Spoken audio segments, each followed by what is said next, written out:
Hello, one and all, and welcome. My name is Fear. This is Battle Vortex. Today, we are going to talk once again about some Crowfall. This will be Crow Talk 16. We do have our co-host with us today, and lots of other things. If you haven't so far, please hit the like or subscribe or whatever down below. It's free. Get in there, and then if you want to come talk to us about Crowfall, you're more than welcome to do so at any point in the chat. And if you really want to talk about it, we can get you on the voice as well. If you want to try Crowfall, there's a link in the About section under the Twitch video or in the description of the video on the YouTube channel. If you're seeing this on either one of those places, you can get 10 days free, and then it's very cheap. It's about $11 when all's said and done. If you use my code, you get 25% off any game pack, and the cheapest one's $11, which is more than plenty for most people. You can also get VIP and stuff like that. All that stuff you can get through my link below. So just to preface this, in the bizarre world of Crowfall, our main topic today is Blixtev is reaching into his bag of old tech to unleash a Dregs campaign that is sure to bring back the glory of the Winter Blades. Possibly even convince Rufio to stream Crowfall again. From a keep with Rufio's name to shorter, smaller campaigns, the Dregs players, we will discuss the impacts of these changes on Crowfall in this episode. Buckle up, kids. It's time for Crow Talk 16.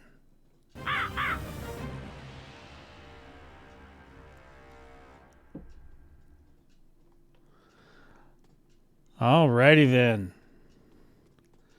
Welcome, everyone. My name is Fear. As I stated before, today we have our very special co-host of the Crow Talk series, and that is Extreme. Welcome to the show, Extreme. What is up? How y'all doing? It's him. He's here, and I remember to unmute everything. You see that? See what I did there? Yeah, man, you got the button right this time. Woo-hoo-wee. All right, so as I stated in the prologue, yes, our main topic today that we're gonna get to at the end of the show, or towards the end of the show, is gonna be the Dregs campaign changes as specified by Blixtev. Now, I'm not sure exactly what his title is. It's lead something designer. So he may even be an executive designer at this point, but he's definitely high on the food chain. Okay. In the credits, he's listed as number 2, so that's pretty high, right? As far as pyramids go. Yeah, I guess. Yeah. Usually the most important people are listed first in the credits. Well, Gordon's first, Tyrant's number 1, and Blixtev is number 2. So you decide on your own what that means, okay? All right, guys. So here's what we got going on today. We got some topics. We're going to talk about some concerns we have, or ideas, or thoughts, and then we're going to break into the Blixtev thing. Preferably, we're going to kind of hold out a little while so that if people want to join in, they have time to join in. You know, sometimes it takes people a hot minute to realize that something's going on, and then they realize later that they should have clicked the button, or they'll ask me later, did you guys do a Crow Talk? And then I'll be like, yeah, we did. Yeah. The tweets went out, so we're good to go. All right. You've got some topics today, and I've got some topics today. I can go ahead and start it off. Sure, if you like.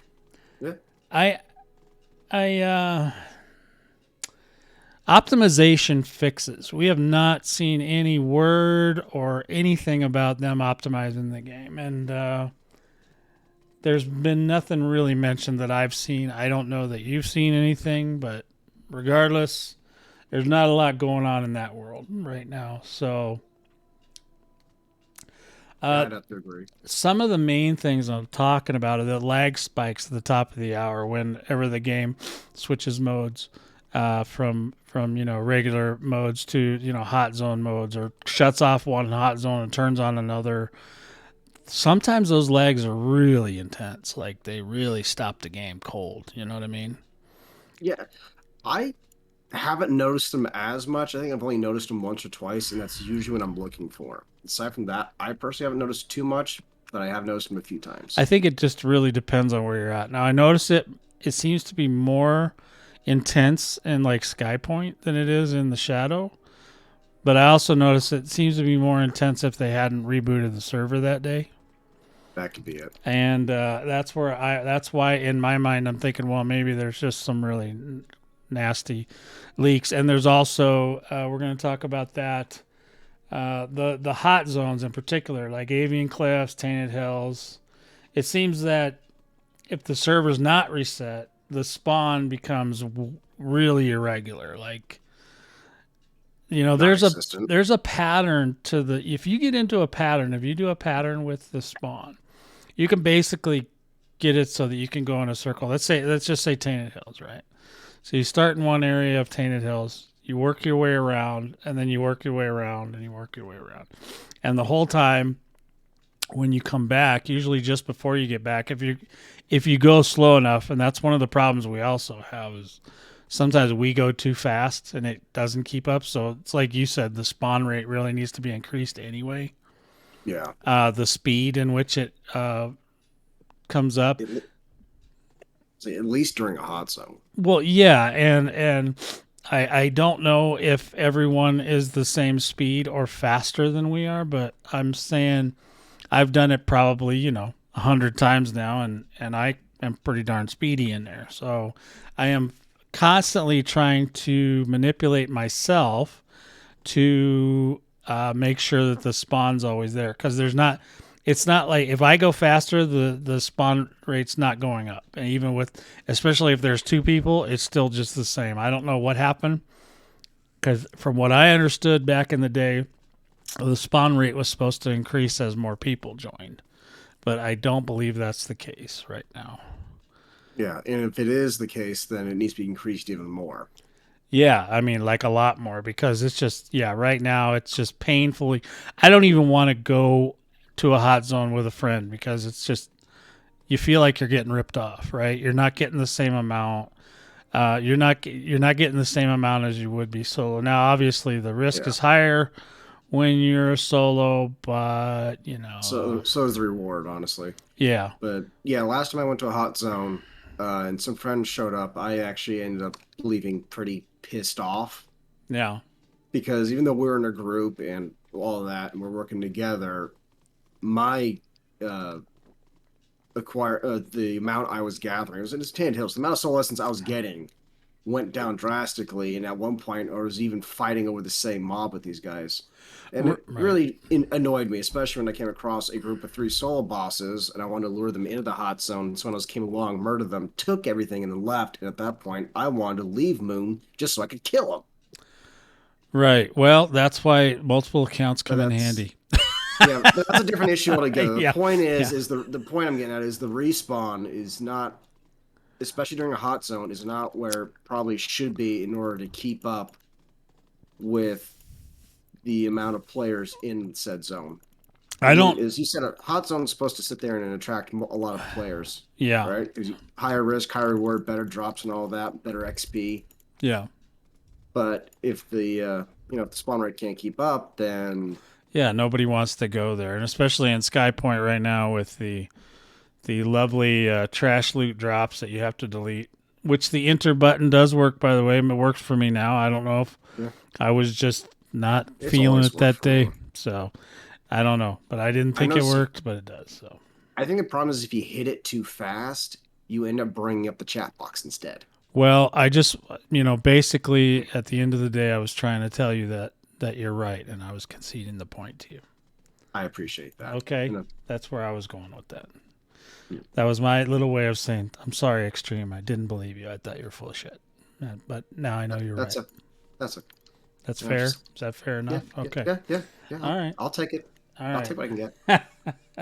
So, and the same thing, like, so even in Tainted Hills, though, but if you don't go at a fairly slow pace, basically, I go in there naked as a 32 into Sky Point, and just go around and just put on a tiny sword, put on a 60 or 70 DPS sword, and then the spawn rate's pretty nice, and you can just kind of keep up with it. But if you go in there guns a blazing with the 120 attack sword or whatever from hell, yeah, it's not going to be a fun time for you.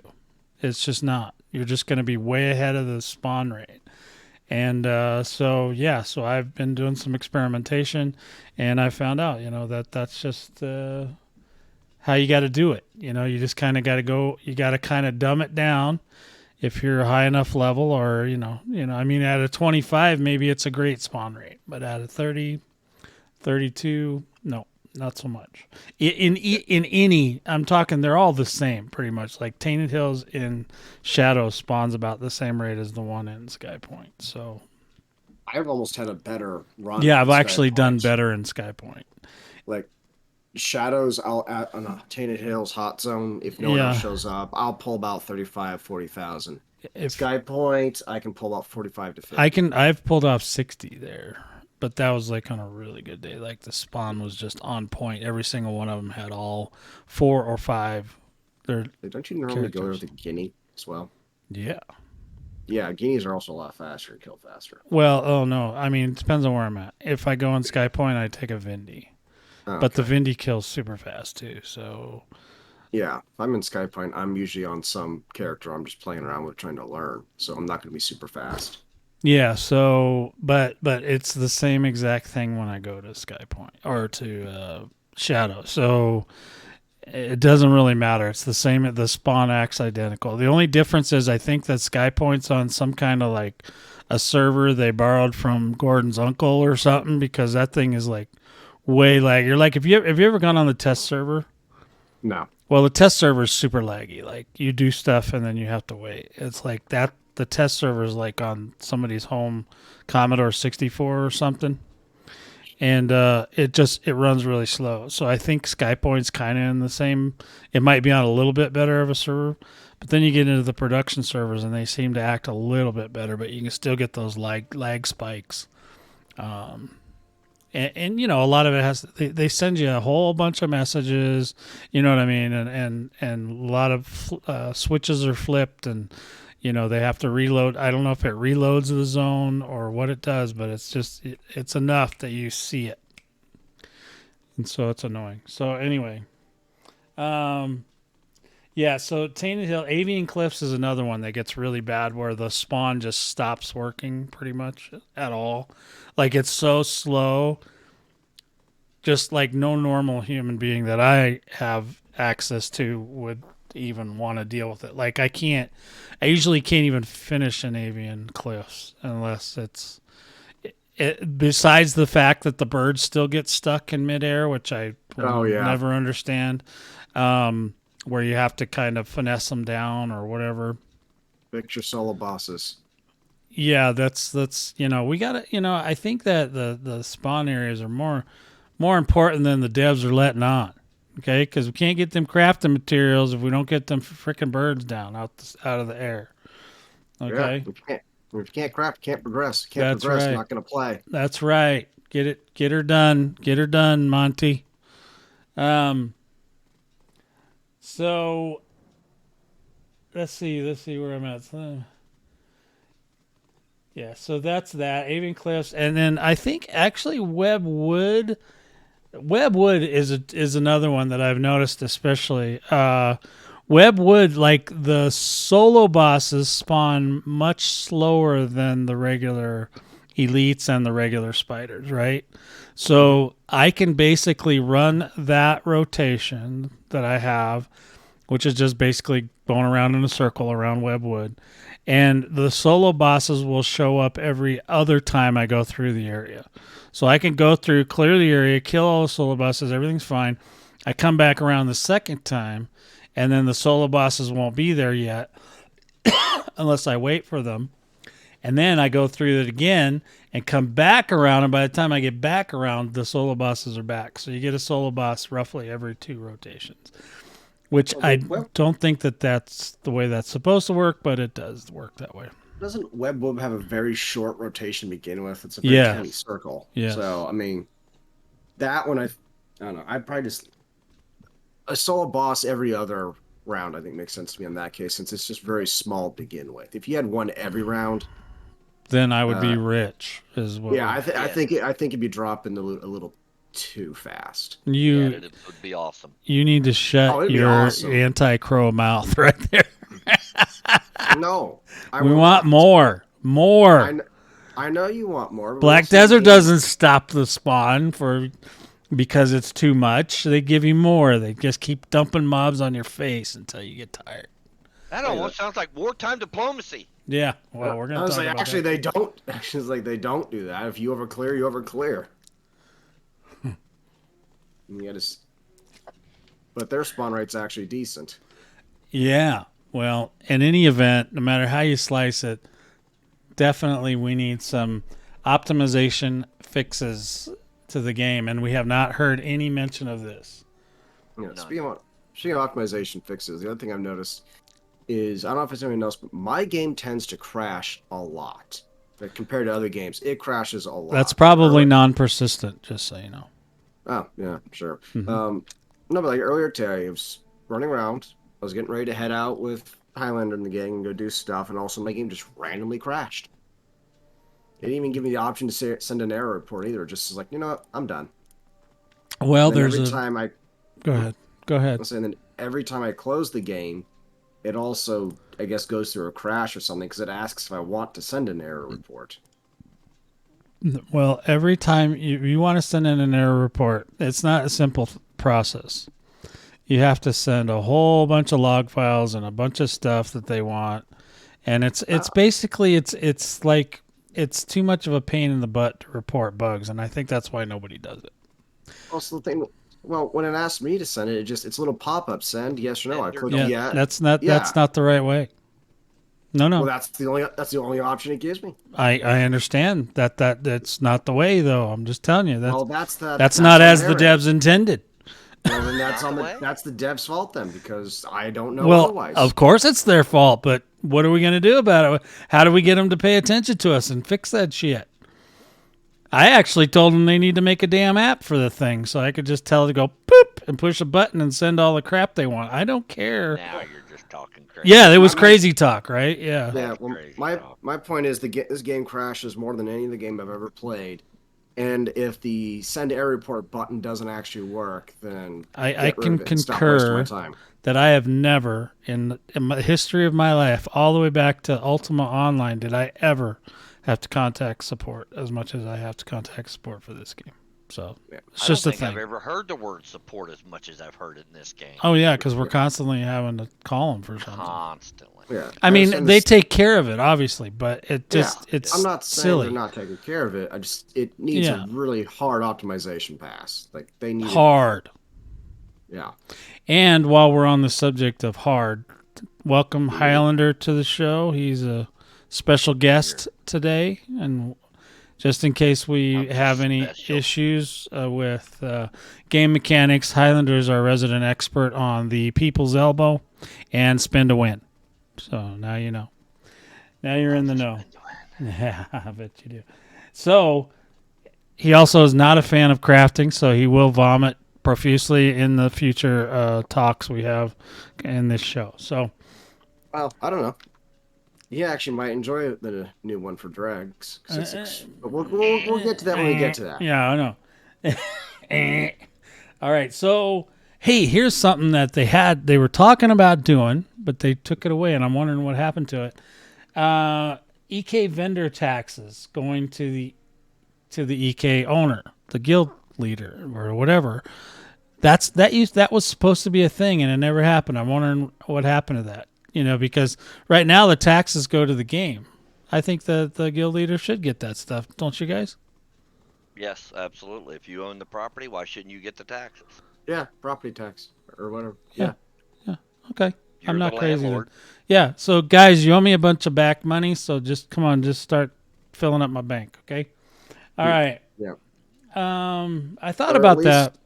I would. Well, my thought on this: if it's your EK and it's your vendor on it, then Well, you don't want to give I yourself never mind. I taxes. see what you're saying Yeah. now. Yeah, I was say yes, the tax. Yeah, you're collecting the tax from the person who. I can remember. I see what you're saying now. I was thinking something completely different.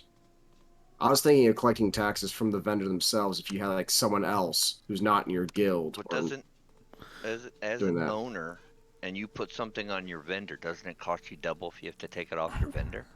Yeah, I don't like that either. I don't like that you have Yeah, to you lose your restocking fee, your relisting fee. You lose it.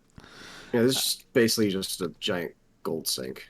It is not even. I mean, it's almost a gold ripoff because it's like, if you make a mistake and you put something on there for the wrong price, you got to pay.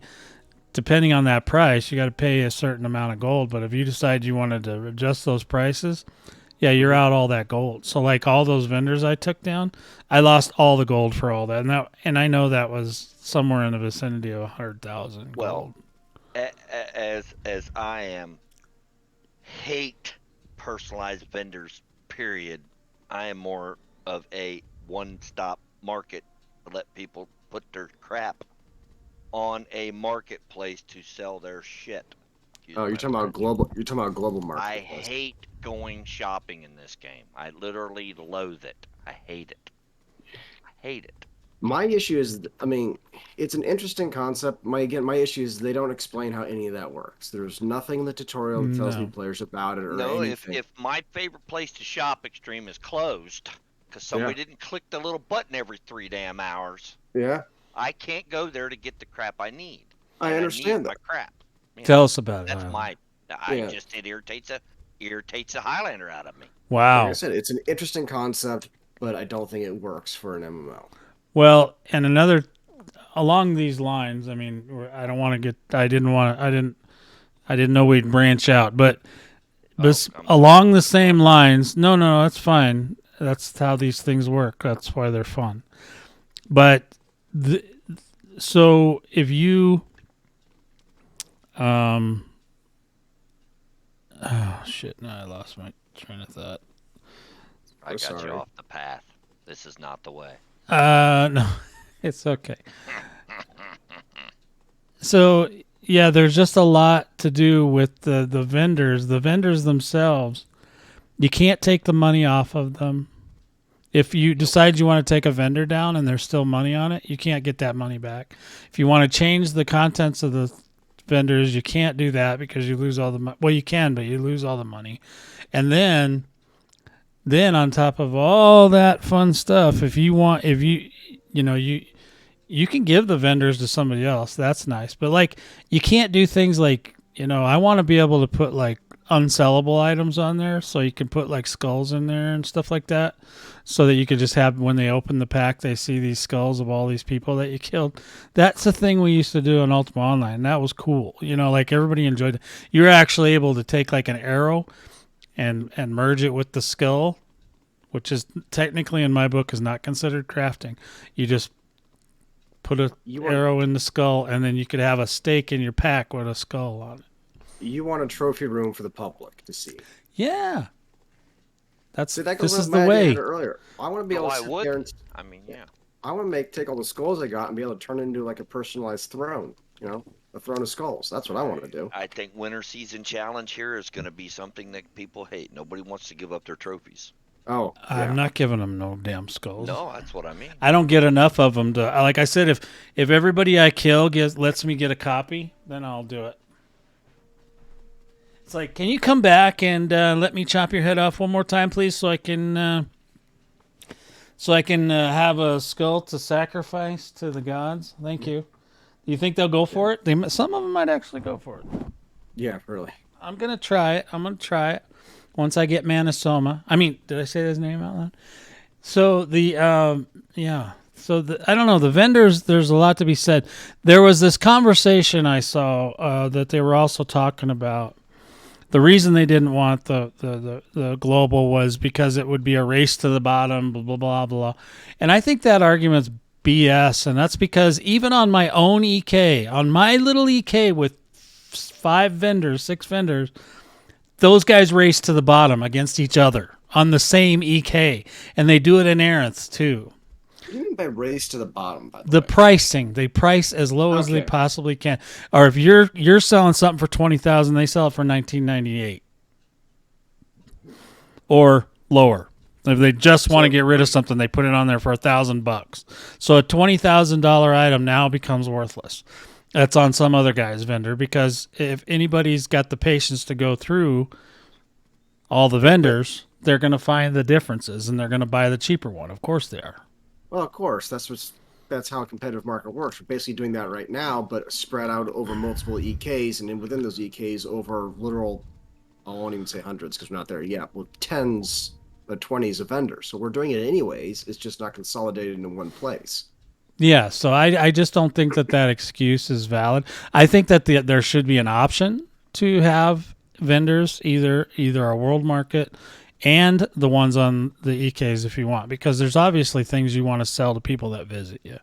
If you want to be a merchant. Have the vendors connected to the world market. You could do that as well. I mean, it centralizes the pricing as well. Yeah. Yeah, and as you said, a race to the bottom. I mean, players aren't going to sell their wares for nothing. Eventually, the player base is going to come to a consensus on what items are worth based on what level they're at. Yeah, right now the pricing for a lot of things has come way down, like literally way down.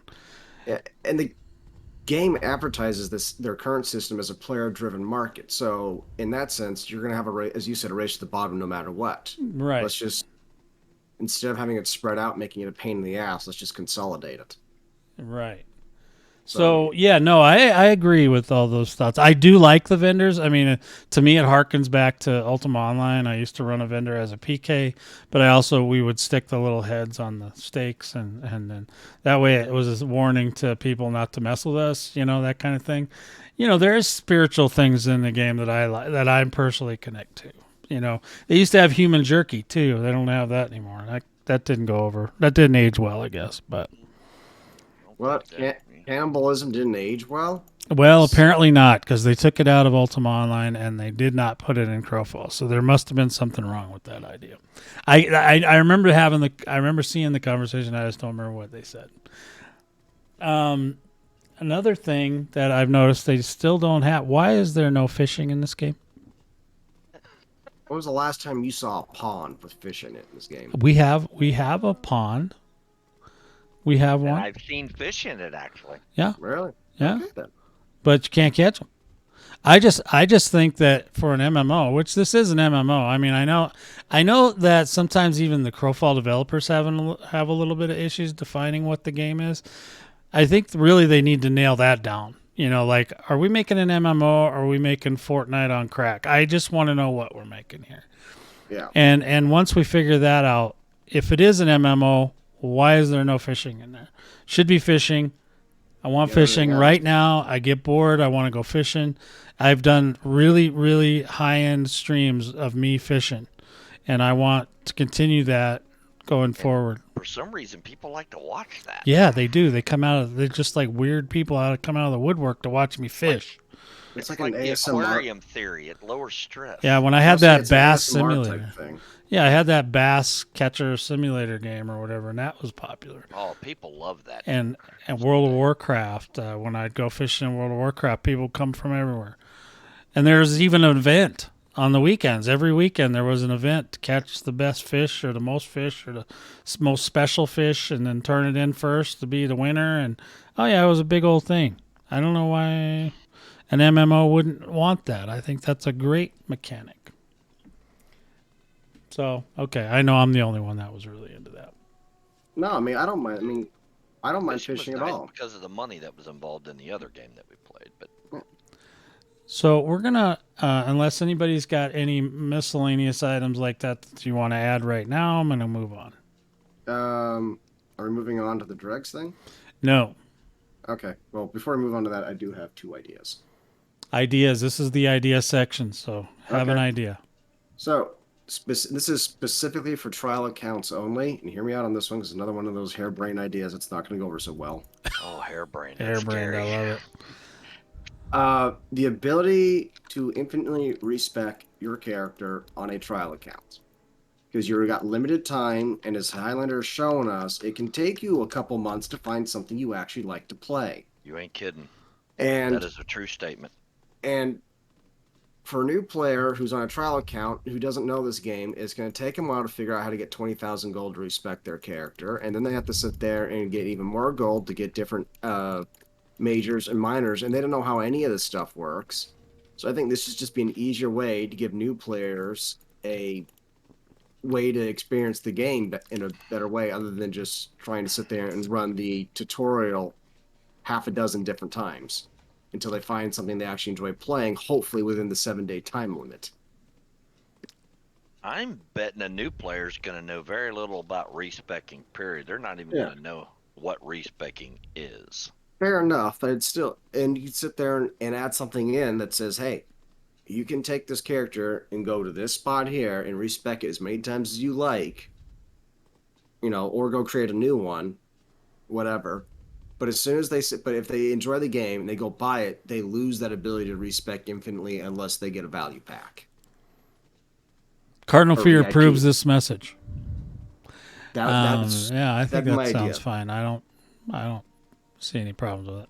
Yeah, and the other one would be an additional special character slot that allows you to go look at all the different races and classes and stuff without actually creating a new one, even if your character slots are full. So that way, if you want to delete a character and go create one, you can actually see, here are all the abilities of all the races, here are the different classes they can go into. And then if you want, you can sit there and go into the Crowfall character builder website and build it from there. But that'll at least sit there and tell you what each race has the ability to do before you go creating one.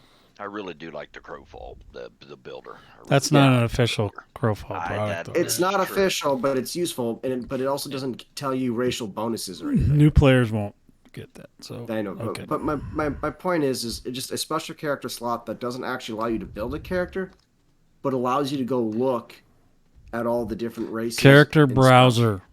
There you go. Character browser or something. Because I was thinking, I kind of want to try out a new character, but all my slots are filled, and I don't know which one to delete, because I don't know which one I'm going to switch to if I choose to, and I don't know how to sit there and go about doing that, because I don't know what all the racial bonuses are off the top of my head, or which race can do what class. To me, there's very little information about anything in the game that's in the game.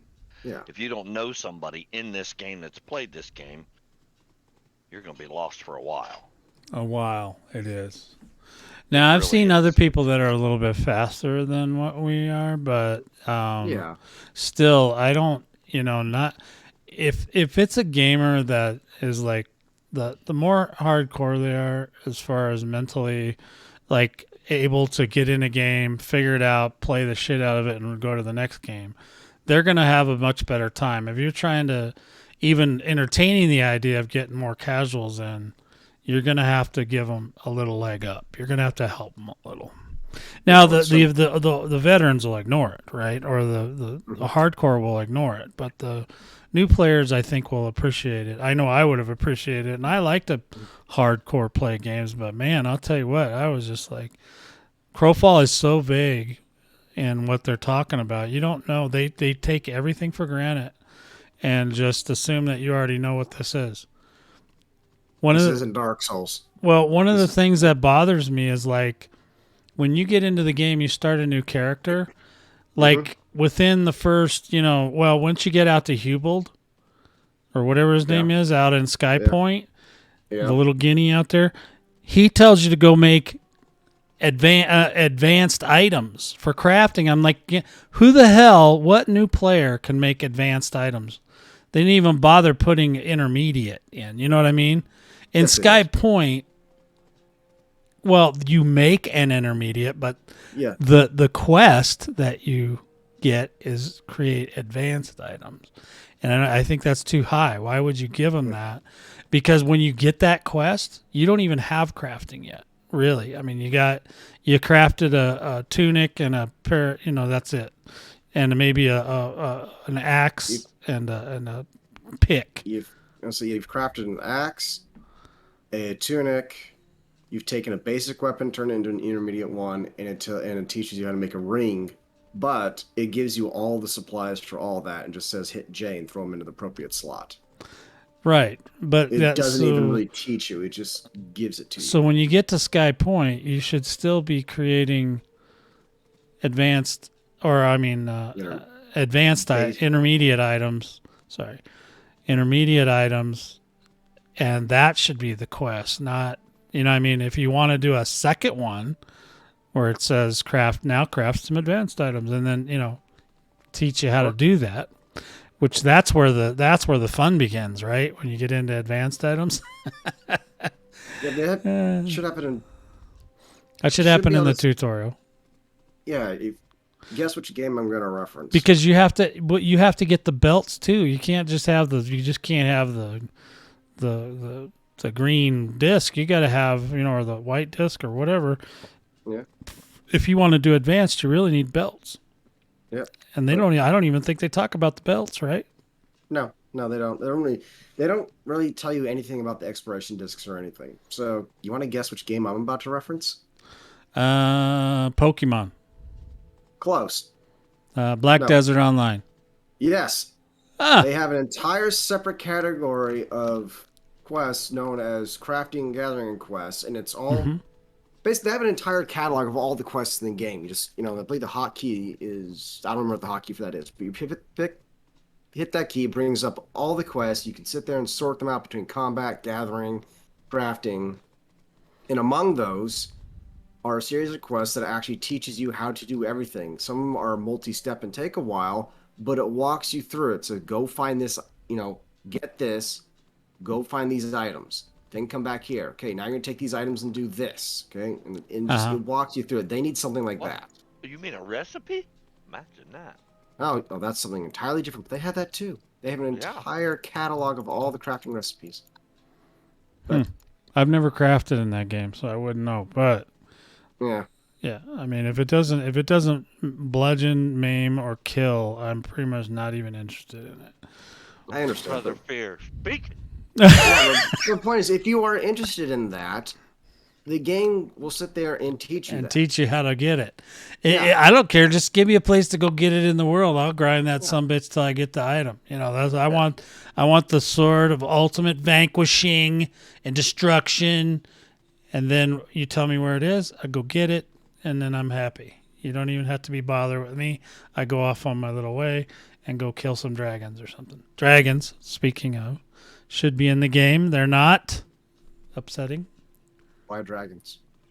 Because it's an MMO and it's dragons. There's carcasses for dragons all over the place in the game. Fair enough. All right. Maybe there's a reason why they're not here anymore. Well, they need to resurrect them. They need to have a spell of ultimate dragon resurrection come out and fix the dragons. Okay. So what else did you have any other ideas?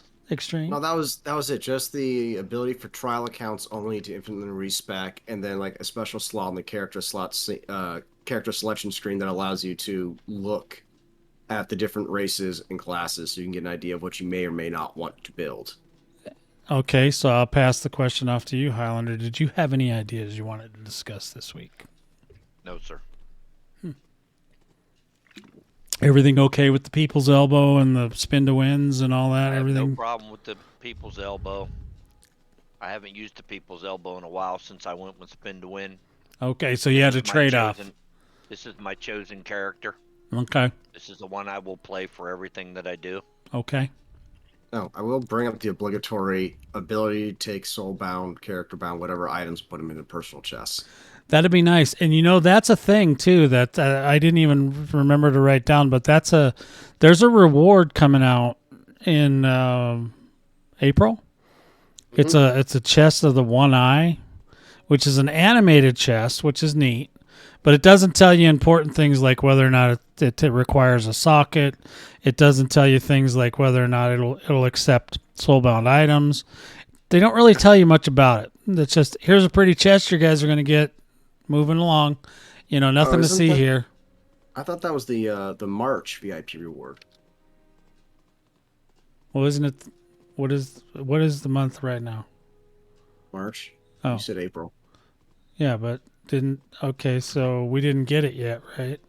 No, I don't think so. So then it must be the April award, because otherwise we would have got it, right? What's the March one? That was the Orion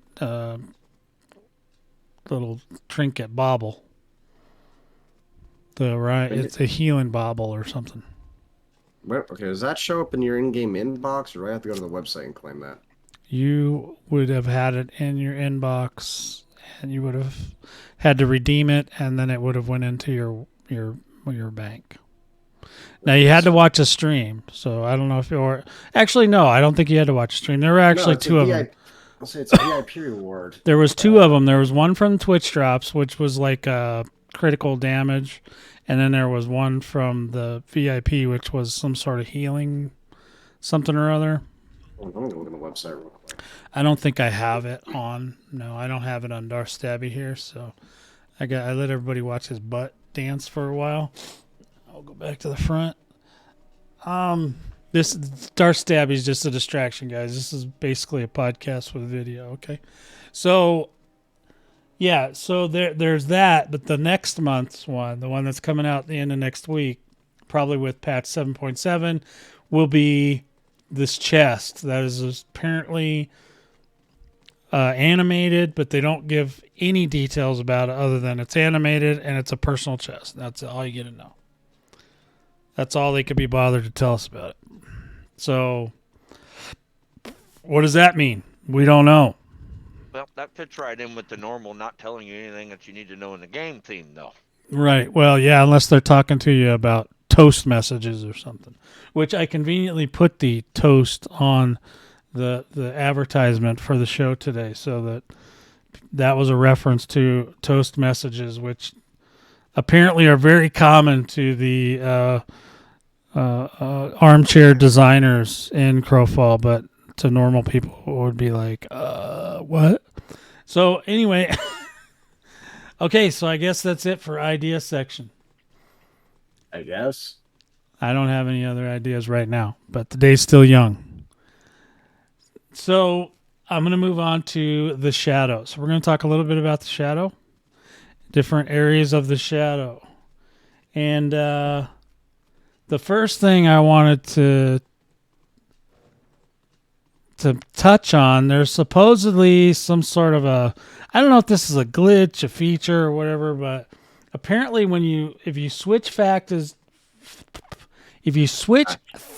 just before you're eligible for prizes, your timer doesn't get reset on the prizes. So you could play as a moon the whole time, get everything you need, and then switch to sun, say, and it doesn't reset your timer. So then you'd be eligible for, okay, if we use the current day example, say you played sun the entire time, but at the end of the timer you reset to moon, then you would get all the moon rewards. So it would be a way for people to exploit the system, right? So they could, they could get beat down for 30 days, switch their faction right at the end, and then get the rewards for moon and be happy. So I don't know if that's a bug or whatever, but that's something I heard about in the whispers in the Crowfall verse. Because I thought they made it where if you start a campaign as one faction, you're locked as that faction until the end of the campaign. Well, it's not the whispers I'm getting, but I'm not going to try to find out. But I'm just saying that's what I'm hearing. Now, what should happen is if you switch factions, it should reset your timers, period. But they say there's some kind of weird glitch if you do it at a certain time. And I don't know how these guys figure this stuff out. They got way more time on their hands than I do. That's the thing. So anyway, if that's a QA thing, Q&A, get on that. We don't know if that's a thing or not. But we don't want people doing that. Also, go ahead. Confuses me. No, so yeah, that confuses me. Well, it confuses me too, but that's when I wrote it down specifically when I heard.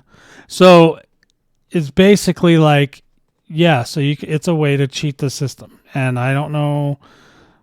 I mean, maybe you wouldn't do it intentionally, but maybe if you're super greedy, like some people we know are, they would do that just so that they could double their rewards in the winning. Once you can predict who's going to win, which, let's be honest, we already know who's going to win Marina. You could technically switch now and just get the rewards for Marina and not have to really do any of the work. You know, we already did all the work for you. You're welcome. All right. So I don't know. It's just a whisper I hear. I'm not sure how valid it is, and I have not confirmed. Also, another issue I wanted to talk about. This isn't Shadow related. This is Dregs related, but it's related to rewards. Okay, so we're gonna attack it from the rewards. Now when you get to the end of a Dregs, you can collect. Only the guild leader and the officers can collect the guild rewards. Okay, now that's fine in most cases. There's usually in most guilds there's not a lot of officers. Well, in my guild in particular, everybody's pretty much an officer, right? So it leaves the door wide open for them to fight over the rewards because they can go in there and snag them before I do. And that's what I want. I want a control feature in there that the guild leaders can say that only the guild leader can get the rewards. The officers should only be allowed to get them in the case that the guild leader is dead or said otherwise. So if that's not an option in the game, that needs to be an option in the game. Only the guild leader should be able to get the rewards unless otherwise specified by the guild leader. Or like I said, if the guild leader meets an untimely demise in IRL, has been gone for 90 days, etc., or they just need to write to support, that's a different situation. But I'm talking in general. Guild leader only, unless he puts a little tick box on one of his officers and says, yes, you can get the rewards. Or, like I said. It'd be guild leader choice, correct. Yeah. I agree. Guild chef's choice. Guild leader's choice, yeah. Because I don't want to get into that situation where people don't agree with how the rewards are disseminated, and then instead of working it out like normal humans, they just go swipe the rewards so that they can do what they think is correct. And it kind of leaves the guild leader out of that. But that's probably not the way. Okay? Hasn't happened yet, but it could happen. And I don't like that. Being in that position to where I would have to take some sort of disciplinary action, whatever that might mean. Mm-hmm. Right. So I don't want to do that. I don't like doing that. You guys know I don't like doing that kind of stuff. Oh, I could totally see us doing that, though. Oh, absolutely. Yeah. That's why I don't give you guys access to delete each other. For the same reason. You guys can't kick each other out of a group. You guys can't mute. You can't, server mute each other. There's a lot of things I don't give you guys access to for that reason. We didn't do that just to fuck with each other. Well, yes, absolutely. And it may be a situation where one guild officer wants to screw with another guild officer, which never happens, right? Oh no, never happens. Every day that happens. So, I'm just making a plea to please let the guild leader choose who can pick up the rewards, because we found out last time that officers can also grab them, and that's not acceptable to me. Because I don't want to have to downgrade everybody to member, right? That's kind of dumb. But, I mean, it wouldn't affect the EK at all, but it just, you know what I mean? I like all of our guys that we've been all together for 10 years. I like to keep them on an even playing field. All officers, they've been around a long time. They deserve, the promotion, whatever you want, however you want to look at it. Role-playing wise or in real life wise, either way, I like to give everybody a lot of respect for hanging around. And I don't like putting a lot of blocks on things if I can avoid it. Now, let me ask this. Being an officer in this game, what, I guess for lack of a better term, perks does that even come with? If I were FA, I would say refer to the effing website. There are some perks. They are listed on the website under the guild. I don't remember what they are because we don't utilize them. So we just... Like, you probably have the ability to recruit. You probably have the ability to promote to a certain level and stuff like that. But I don't remember, to be honest with you. It's not a perk that you guys even would use. They're not perks that you guys would even use. So also, we can invite to guild, view pending invites, guild bank, add to the guild bank, and view notifications. That's the guild bank. We never put anything in the bank. So. Okay. So yeah, aside from the guild bank and viewing notifications, the only thing we got is invite to guild and view pending invites, which is meh. Well, yeah, it's just so you can tell the guild leader, hey, there's still an invite in there, dummy. Yeah. So Fear, get that guy in here. I bring this up because my guess is the response you're going to get is basically the officers just keep it as is. The officers can be the ones who could sit there and do it along, and you just have to sit there and figure out who's going to be an officer and who's not if you want anyone to be an officer. And the perks being an officer are minimal.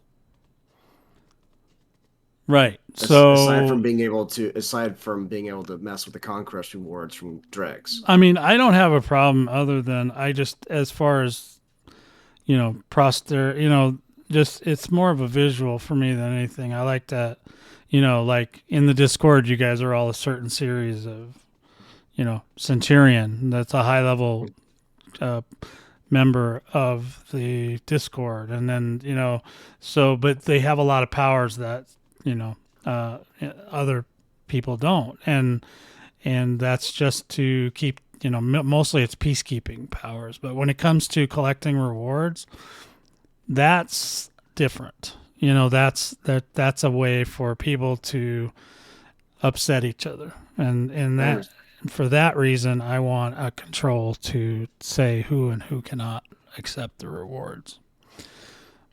But that's just my thoughts on it. If you have your own thoughts, please feel free to leave them in the comments down below. Or right here in this chat if you want to talk about it. Yeah. So here's another idea I had. And maybe this has been talked about before.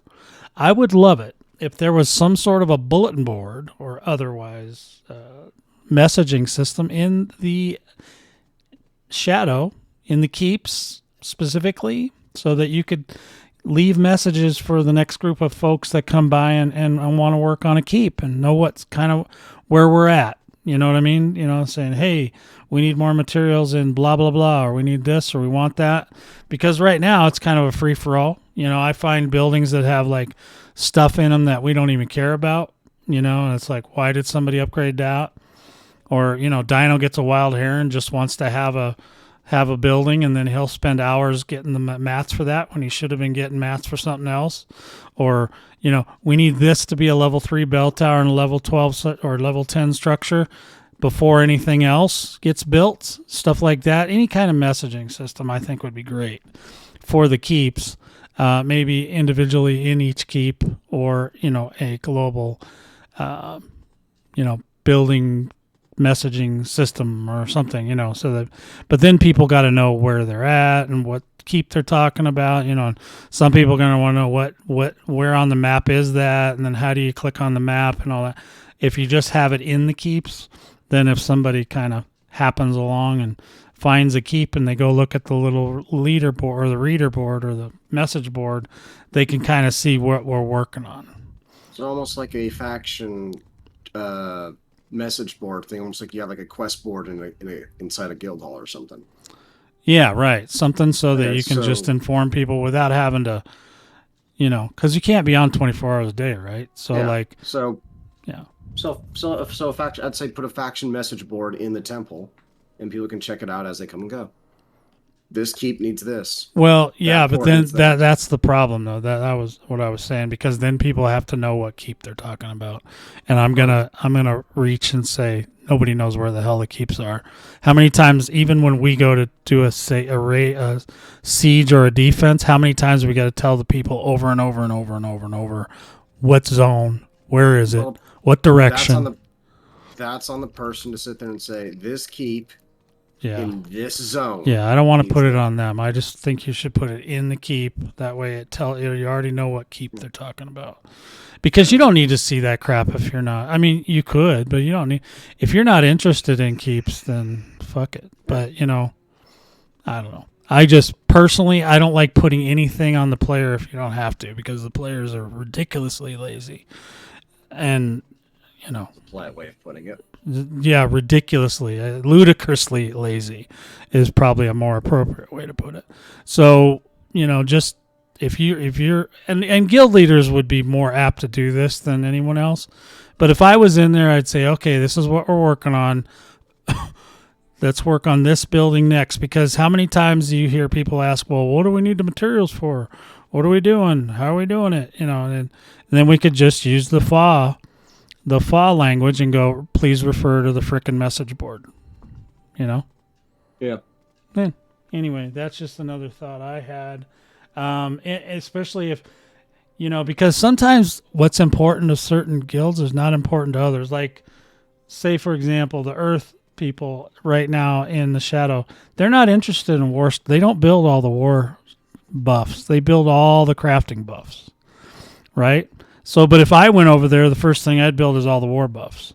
And maybe they don't want the war buffs, or maybe they want to spend that.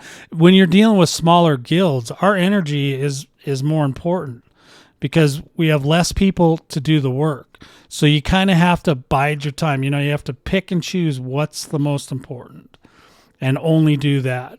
Now, if they get to a point in the Shadow where they get rid of keeps and small keeps and large keeps, then that's a different story because forts don't have that problem. They're just pre-built, right? Well, you just build them up to level 10 and you call it good. But it costs a fraction of the amount of money that it does for a keep. And I've yet to see a keep get built anywhere by any faction that is higher than a level 5 or a 6. Because it's just too much money. And people, at some point, their greed kicks in. They're like, well, I'm not giving them all money. That's my money. I'm only, you know, I got to be, I'm baby needing new shoes. And, you know, I could have had all the money, but I gave all the money to, you know, and it's like, Jesus Christ, man. Yeah, so a lot of people still find it really difficult to do things for the greater good. They're still very much into their own personal thing, which is perfectly okay with me. But in that case, we should have a way to inform everybody what we're doing, what our focus is. Speaking of informing, for those who had no idea what he meant by money, it's a lot faster and easier to upgrade those keeps by just literally dumping gold into the war table. Oh yeah, that's the best way. That's what he was talking about. Mm-hmm. So, yep. If you're a heavy grinder for money like I am, it's nothing to drop 40,000 in them things and take care of it. Yeah, but you only do that so many times before you'll be like, okay, that's enough. They got plenty of my money. I'm gonna move on to because 40,000, that's a couple hours worth of work. Yeah, I think I dumped 60,000 in it or something, and the keep. That's how we got one of ours to what it is now. Yeah. So, so they yeah. So I think that I have. And since you brought it up, I might go ahead and just kind of, I think I can show kind of an area where this might be important. Might work out. That'd be nice if you could scroll through this list. All right. Here's the thing. I think I have a character at a keep. So that'll be amazing. And then I can kind of show what I'm talking about. And it should be something real easy to find, like maybe on the front door. So this is a large keep. You see that's the main building. So there could be, like right here, there could be a message board. And so what we're talking about is, and I'm not going to show the actual war table because we're still in wartime, but I'm not going to open the war table.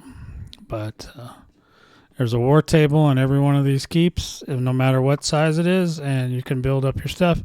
Yeah, and the best thing to do is when you open the war table, you dump in gold, and then it makes the structure of the building go up. And most of them have not, especially on the enemy sides, it's mostly level 1s.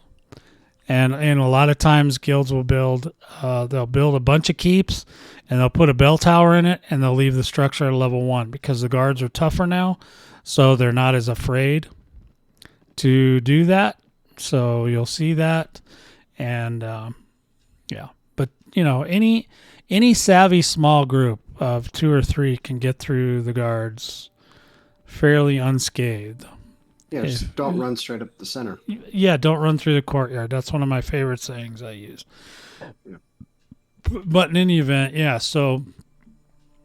Don't run through the courtyard. Yeah. Or if someone is running through the courtyard and they're outrunning the guards, don't be the one to follow that person, because then they're going to turn on you. Yeah. Don't follow extreme. Yeah, basically just stay the hell away from extreme. I got it.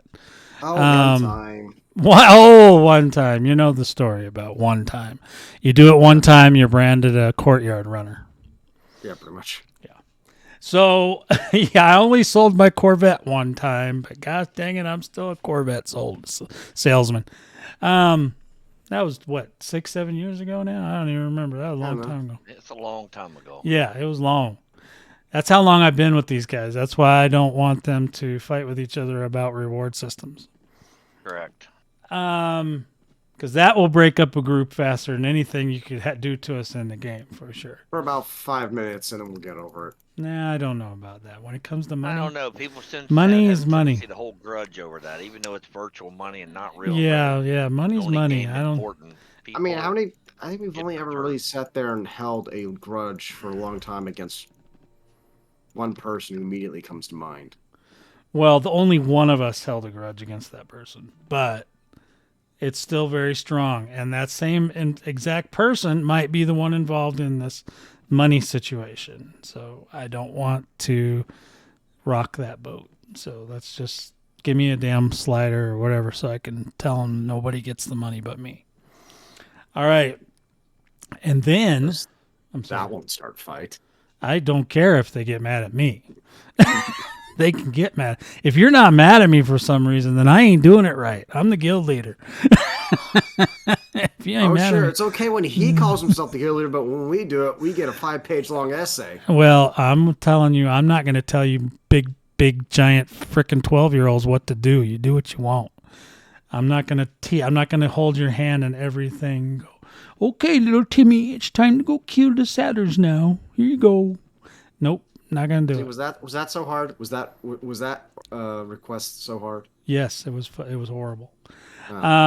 So in any event, yeah, I'm not gonna do that. But when it comes to me making overarching calls on what I think is the best practices, then I am the guild leader for that. Because y'all dudes are crazy.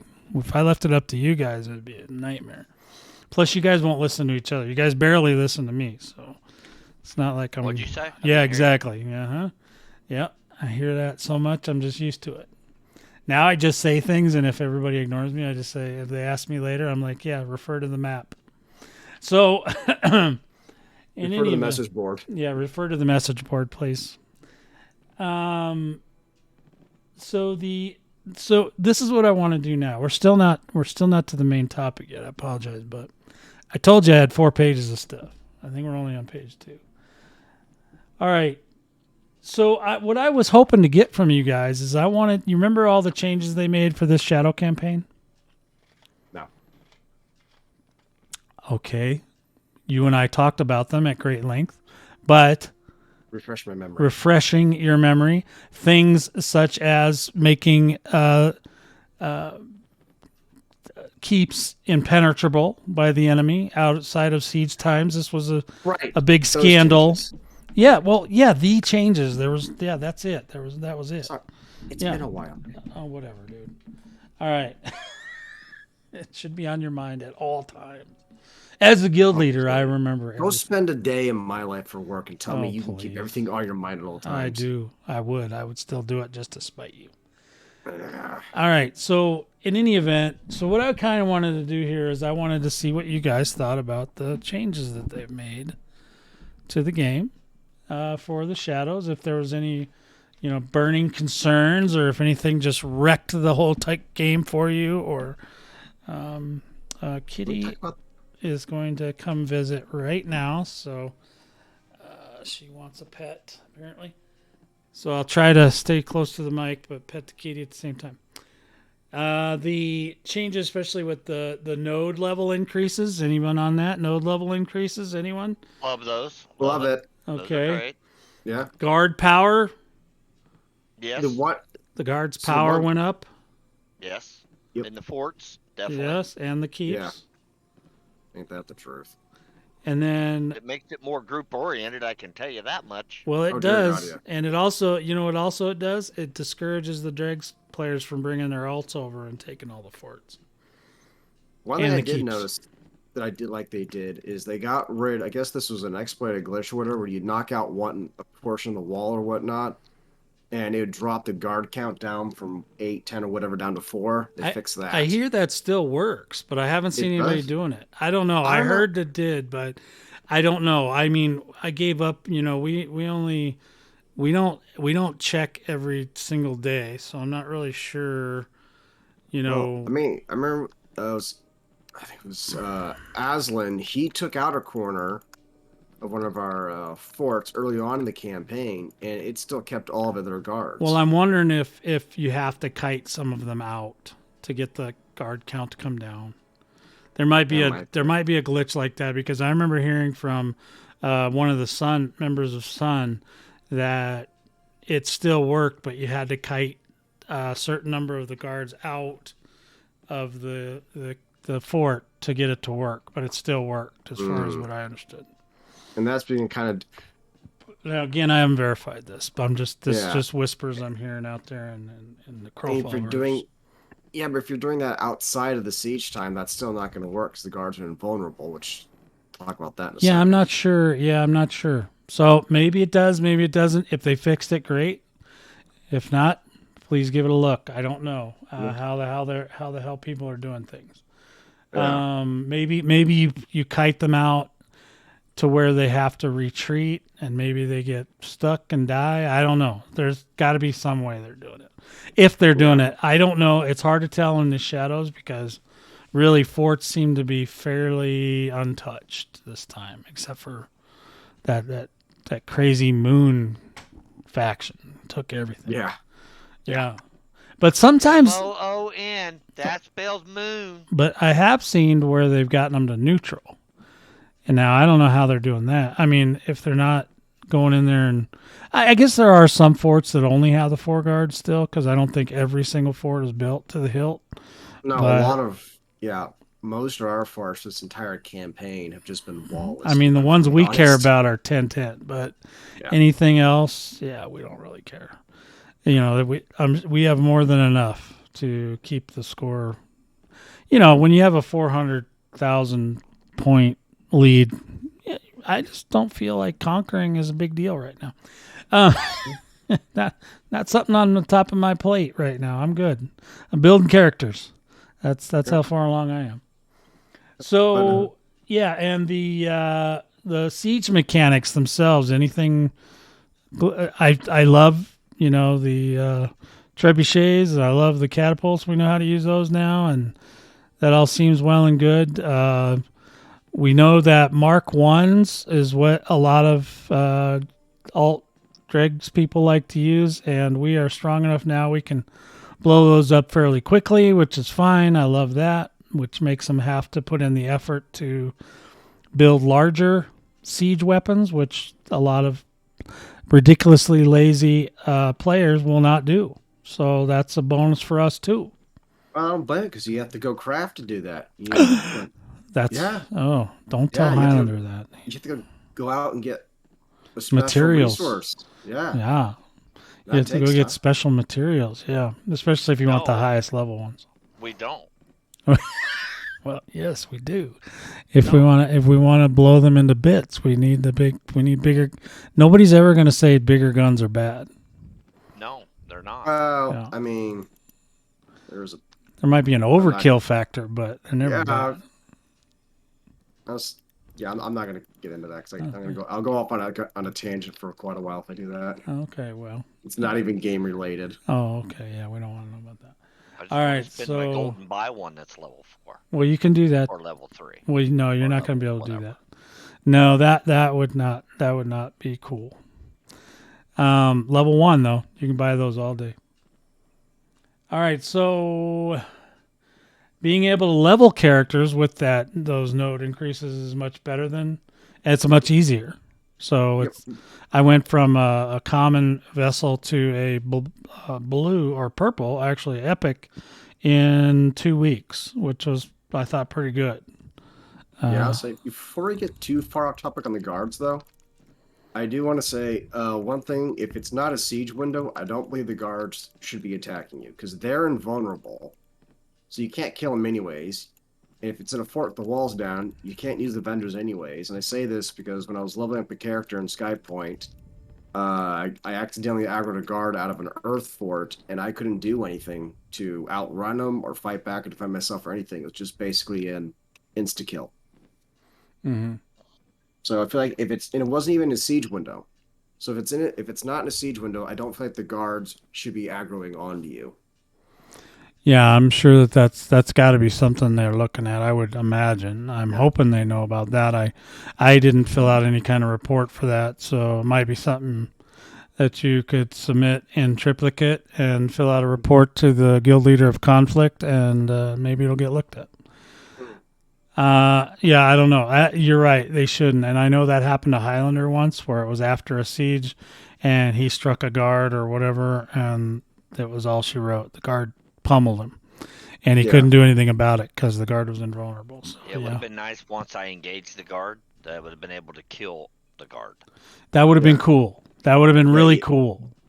Yeah, I'd say either make the guard still killable outside of a siege window, not invulnerable, but we all know how that's going to go. Well, as long as they can't farm them for EXP or something, that's fine. Well, not escaping that guy. I was escaping that guy.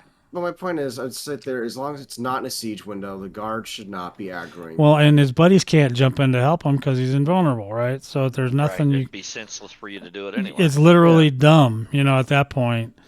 There's just, what can you do? You can't get away. You can't get help. You're just basically dead. Yeah, you're fucked. You're royally fucked. So yeah, just make sure you're bound to the respawn if there's one there, and then it's a shorter walk. Yeah, but still, it shouldn't even have to be a concern. You're right. During a siege window, absolutely have the guards come and kick your ass. Outside of a siege window, call it the Cold War and an easy truce. Yeah. Okay.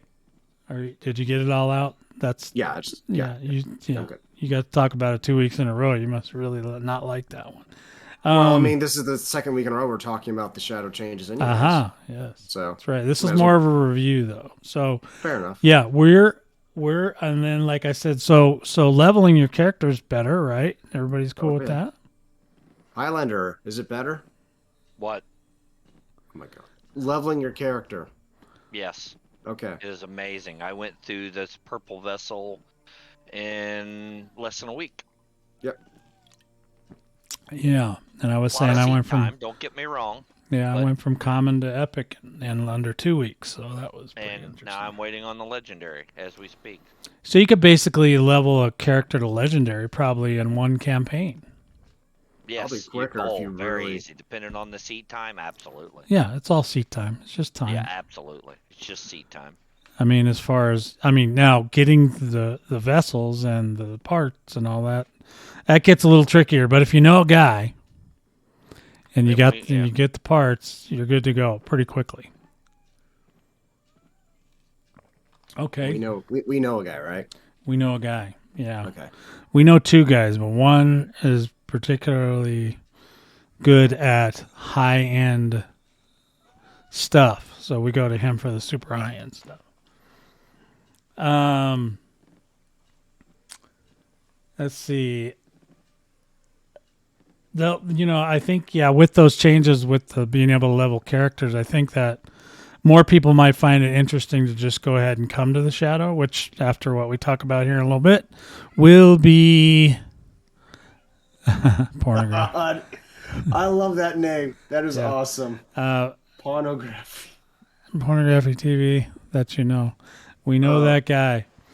So I think it'll be more appealing to people if they want to level their characters to go to the Shadow now for that reason. there's a bigger opportunity in the shadow to meet other people because you're automatically, what should we say, grouped with them because of factions, right? So you don't have to worry about a guild so much as you just need to be part of a member of a faction. And hey, refer to the map, pornography guy. So that's who it is. It's okay. Yes, that's what it says. Well, I didn't either, but it says that it is. So okay. Yeah. In any event, back to the topic at hand here. The ability to meet friends is easier in the shadow because you're already friends with people, and you didn't have to even really have a chit chat with them, right? So you can go into the faction chat and you can talk, and you can go into your, you can talk in general chat, but that's not always the best course of action, because then the enemy's listening too. But there's ways to talk to other people. Maybe you want to talk to the enemies. Who knows?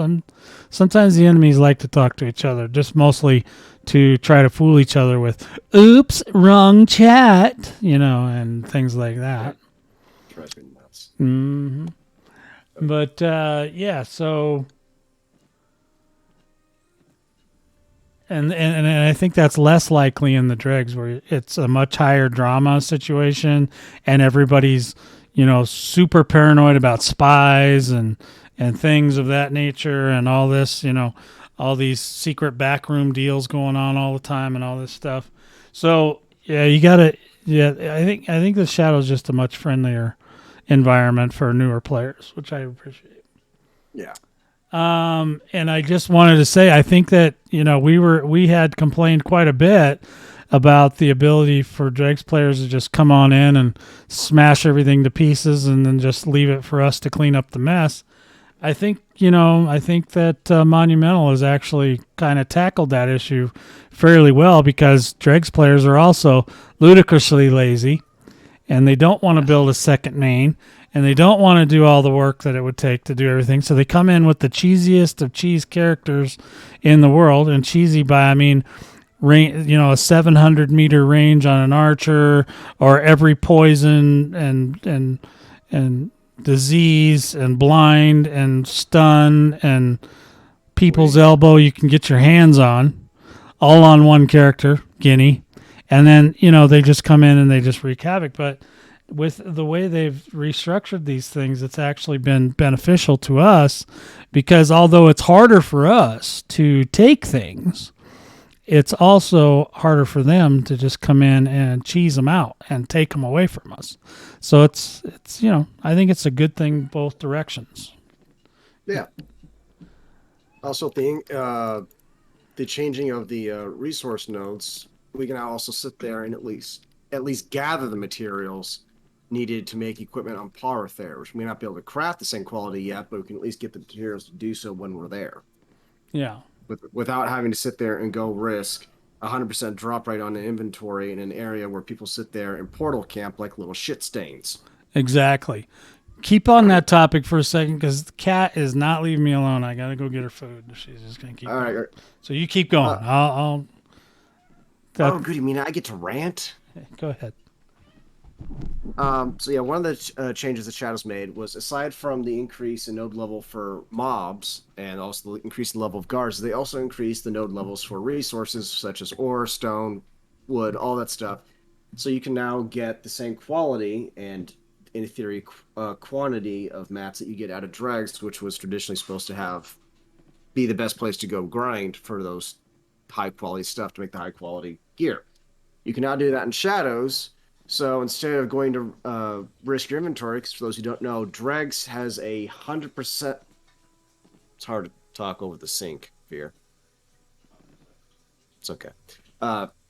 In dregs, if you die, you lose your entire inventory. Everything drops. Whereas opposed to Shadows, if you die, it's just a 50% drop. Still sucks, but not nearly as bad. So instead of going to risk that in an area where everything is kill on sight, you can now farm up in Shadows, actually get in theory, gear or ability to craft gear that's on par with dregs, so you can then go into dregs prepared and still get your shit stomped in because you don't have enough PvP practice. But at least you'll sit there and feel better about yourself knowing your gear's there. It's just you who sucks. I personally don't think as much practice, it doesn't really matter at this point. You go into against certain guys, I don't care how good you are. They got gear out the wazoo. Yeah, there are just some guys who are so geared, no amount of practice is going to... That's what we call geared carried. Yep. Because at that point, they have the armor, the weapon, the jewelry, all of that. And until you are able to sit there and get that, it's going to be slightly difficult. Not impossible, but difficult to actually compete with them. And for those who took offense to me saying it's just you who sucks, get over it, all right? Practice makes perfect, and until you start practicing, you're going to suck at the game. That's just how it is with anything in life. That's how I was. I sucked at the game when I first started. I practiced. I got better. I still suck at the game, but I'm not as much. Oh, I'm horrible at this game. Absolutely horrible. They try that all the time. Oh, the gear doesn't matter so much, and it's you got to have this and that. No, these guys have everything maxed, and it's like that stuff. When it all adds up, it equals. I could kick your ass. Is what it equals. Yeah. The gear isn't everything, but it is majority in my opinion. A good build also really helps, and knowing that build really helps. Yeah. But you can sit there and go on a half-ass build and have amazing gear. And here's Fall's probably not going to like me telling this story, but whatever, I'm going to tell it anyways. Him and I were running around. I think I was level 30. He was 31 on his Blackguard. I was on a healing cleric. And we came across one level 30 player. One level 30. In theory, Fa should have been able to sit there and just, take this guy out on his own because, he's just a high-level character. He knew his character really well. He was very good on it. And as far as we could tell, this was a newer player because of the character level. This dude absolutely wiped the floor with us completely. He was a Myrmidon, one of those spin-to-win builds and whatnot, and just absolutely kicked our ass. And the thing I can come up with is he just had a much better gear. Well, and it may be the combination of keys he uses, stuff like that. There's other, eye level canceling and all that crap. You usually get into that kind of stuff. Yeah, but the point is, this person just gear alone basically saved this person because it's not that we weren't damaging him; we were tickling him at best.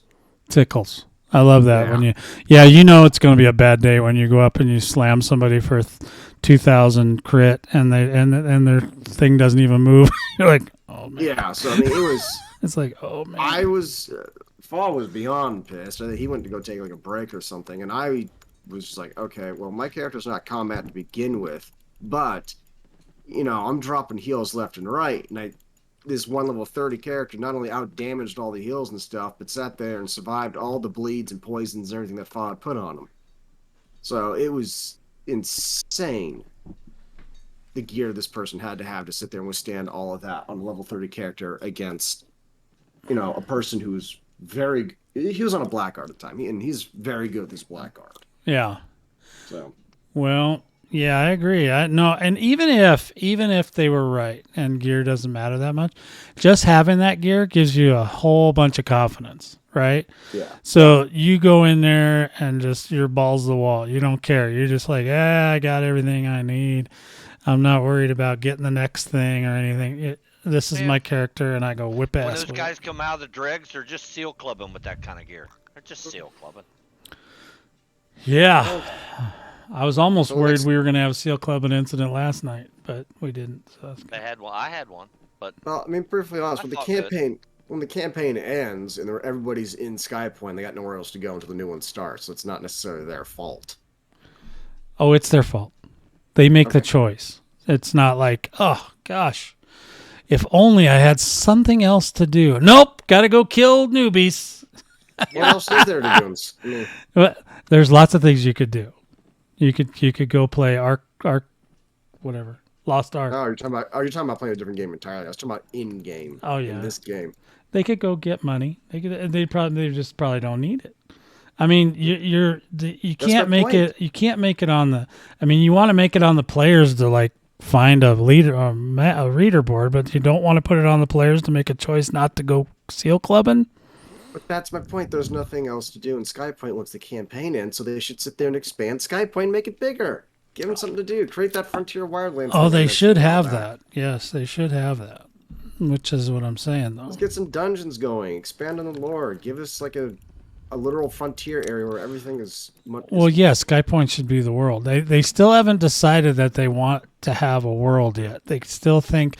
I don't know if they think this game's supposed to be like some kind of esports thing or something, but it's not.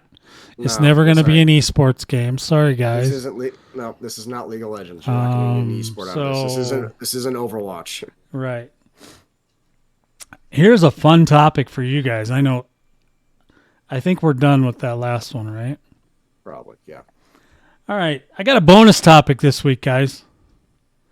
Okay. Woohoo! What the hell was that? Church! Yeah. Oh. Okay, bonus topic. The word of this bonus topic is content. Oh, Are you trying to piss someone off? Yes. I believe he just said that. Now listen, I got a whole thing written here, so I'm going to talk about it. Okay. If you're not a live streamer or video creator, please stop using the word content in the game. That word is specifically for streamers because they believe that the only way anybody will ever watch their streams is if they're constantly in battle. So they use that word content to describe the fact that they are in battle, which is what the viewers want, because they want to see you get your face pushed in 500 times. That is content, okay? So Crowfall is an MMO, right? No, he's not wrong at all. Crowfall is an MMO, okay? MMOs, typically, when you want to get into a fight, you have to go find the fight. Now, they've got everything from a GPS system on a guard, flames on a map, 2 warnings, and any kind of headstones all over the map that you can find where the content resides. But if you're not a streamer, please stop saying that shit. It's just annoying at that point. And streamers, could you do us a favor? Stop teaching everybody how to be a streamer. Just teach them how to play the damn game. They don't need to know about content and all that crap. That annoys other streamers, and it annoys people that don't stream even more, because people say they mimic you guys. I don't get why people worship the streamers so much. They mimic everything they say or do, and it's stupid. You need to just not be saying those words that they say, because it makes you look dumb because you're not a streamer. So just stop that. You guys have any comments? I totally agree 100%. I mean, I'm not going to say a word. Why? Because I got nothing to add to that. Okay. Well, I mean, it's almost as bad as, people saying it bugs me too that they say it's a PvP game when it's clearly a crafting simulator.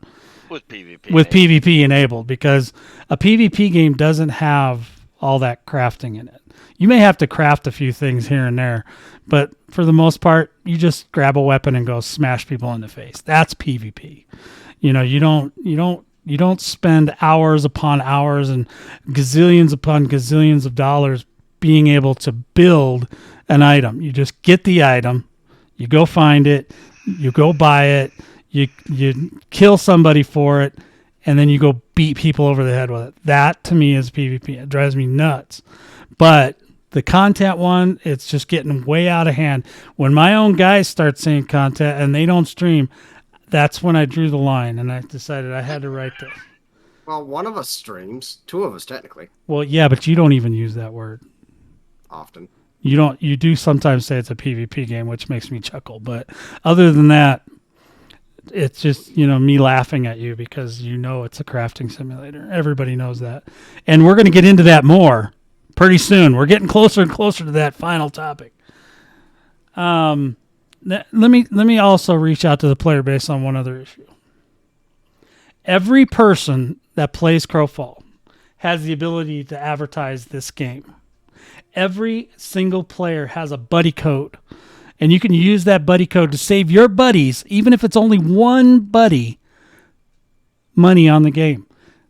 That means all you got to do is get one. Even if everybody only gets one, that's double the player base. Just think of all the content. Okay? So you can make the game work. I see people picking on these streamers going, well, the streamers don't stream. Well, the streamers don't need to stream. The streamers are there for money. They're not there for the love of the game. They don't love Crowfall. They love money. They want your money. They do it because they want subs. And if you log in and they're not playing Crowfall that day, you're just screwed. You paid $5 for nothing, right? So, don't do that. Just advertise yourself. Just put it on your social. Everybody's got literally some social media. Post your buddy code. Say, hey, why don't you guys come check this game out? It doesn't have to be with you. Question. All you do is put it out there. Yes. In regards to the word content, because it can be used in multiple contexts, but in this case, you're talking about PvP. What word would you use to describe the lack of something to do in game because everything else has become repetitive and boring? That's content. But you just said don't use that unless if you're talking about it in the PvP context, then don't use it. If you're talking about it in the game needs more content, yes, it does. That's true. That is a proper use of the word. You should you know this as a teacher. Yes, I do know this. Okay. But I also know our audience. Well, our audience mostly is new people. They don't even really play that much. We get a few. If we get veterans in here, they find out they probably know more than we do. So they don't care what we have to say. Okay. Or they can't be bothered. Oh, it's a 2-hour program. It's like you guys stream for 5-6 hours. What the hell is wrong with you? They don't get it. They live so far in their bubble. Everybody is so far in a bubble, and that's another topic, but everybody's so far in a bubble. I think, even I find that we're in a bubble too. And sometimes you have to get out of it and then look at it. Look at what you're doing. Look at what you're saying. You see these guys saying all these things about, oh, yeah, you don't need this or that. You just, I only spend, a gazillion dollars a week on gear. I mean, they take everything for granted. Everybody does, including the developers. They even take things. They talk to us like we're all, junior developers. They use words like toast messages and things. That's just my best example I have. But they do it all the time. And you'll see this more when Blixtev talks about his ideas for the dregs for the future. So, in short, do not use the word content in terms of PvP. Well, just stop mimicking the streamers. I mean, come on, guys. Those guys don't love you. They just love money. They don't love the game. If they loved the game, they'd still be streaming it. Guess who is still streaming it? Me and that guy. Yep, that's right. And we don't get any money for it. Yep. Now that is someone that you want to pay attention to. That's my opinion. And only one of us is an affiliate. Right. And I've made literally $5 off of that. Which reminds me, if you want to join Crowfall, there's a link in the description down below. Or in the About section on Twitch. So, all right, guys. This is the moment we've all been waiting for. The $50 question. No, the $50 topic. Our main topic tonight, and yes, I was copying John Campia. If you haven't watched him before, he's kind of funny. But anyway, our main topic tonight, Thomas Blixtev Blair talks about turning knobs in Crowfall. We're going to get into this. Before we do, though, I want to preface this with this. He told us about these things, but he did not include how the rewards were going to be handled, which maybe they're going to do that at a later date, closer to the time when they do the flipping of said knobs. And, like I said, we've talked about this before. I don't like the way the guild rewards work, where the guild leader has to dole out rewards, because it makes too many opportunities for people to feel left out or less than each other, and when you're in the game and there's loot rules, the loot rules are simple, right? Gold, even split. Everything else, you either roll on it or you round robin it. There's no tricks to it. There's no me deciding, well, Extreme, you don't really need that ultimate dagger of death and destruction because you don't have that character. I think, you don't deserve it. You need to give it to someone else. I don't like that kind of thing going on. Anyway. It's so shiny. Yeah, I know. That's what I'm saying. I don't like other guild members or group members to feel less than. That's just, you know what I mean? Or in any fashion, as much as possible. Okay, outside of we do give each other crap constantly, but that's different. You know what I mean? We've known each other for years and years. If we didn't do that, yeah. So there's a difference, right? So there's nuance to it. It's nice, in my opinion, it's nice that they're going to turn some knobs with dregs, okay, and all. But the game really only needs one knob to be turned. Anybody want to guess what that knob is? The content knob? Ding! Yes, that is the correct answer. And we're not talking. I'm trying to be a smart ass. No, that's the knob, the content knob. Not the streamer kind of content knob, but the in-game adventure kind. You were exactly right. Well, I was trying to be a smart ass. I didn't want to save it because I didn't want to demerit.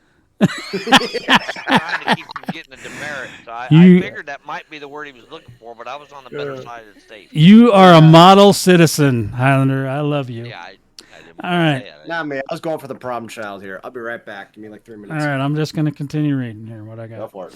There has been no mention of things new to the game. We want boob sliders, and we want them now.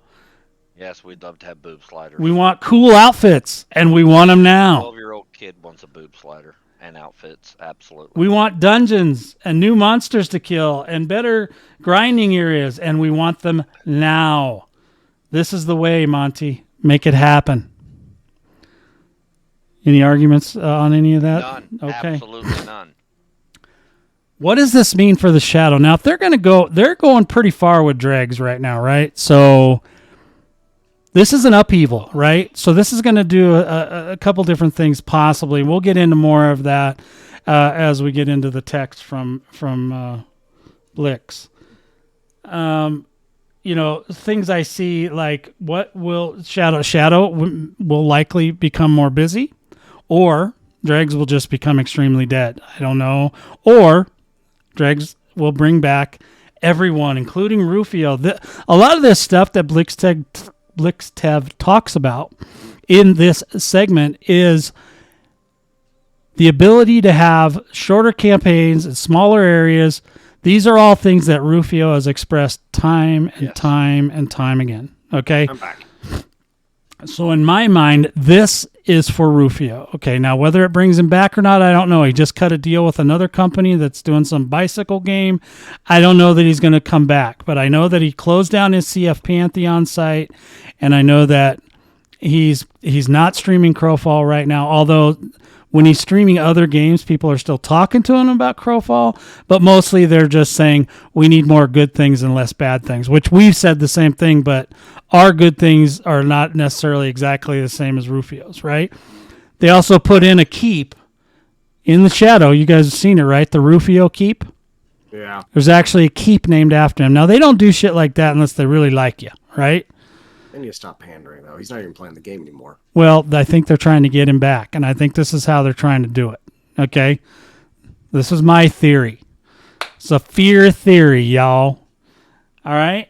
So they also, so they are catering to his wishes specifically. Plus, Gordon, Tyrant Walton, mentioned in his address the previous week, right, last week, that there are 110,000 people that have constant access to Crowfall, which means to me that there's a lot of people with VIPs and shit like that, right? So they're not active, but I think their mission now is to try to shake the tree and see if they can get those 110 or, even 30 of them. 30,000 would be nice, but I think they said they needed 50 to sustain the game. So even if they only got half, which won't happen, it might, if it's anything, it would be like a third, but in my opinion, and then they would, I believe that they're trying to get the old guards back, and they're doing it with Rufio because they believe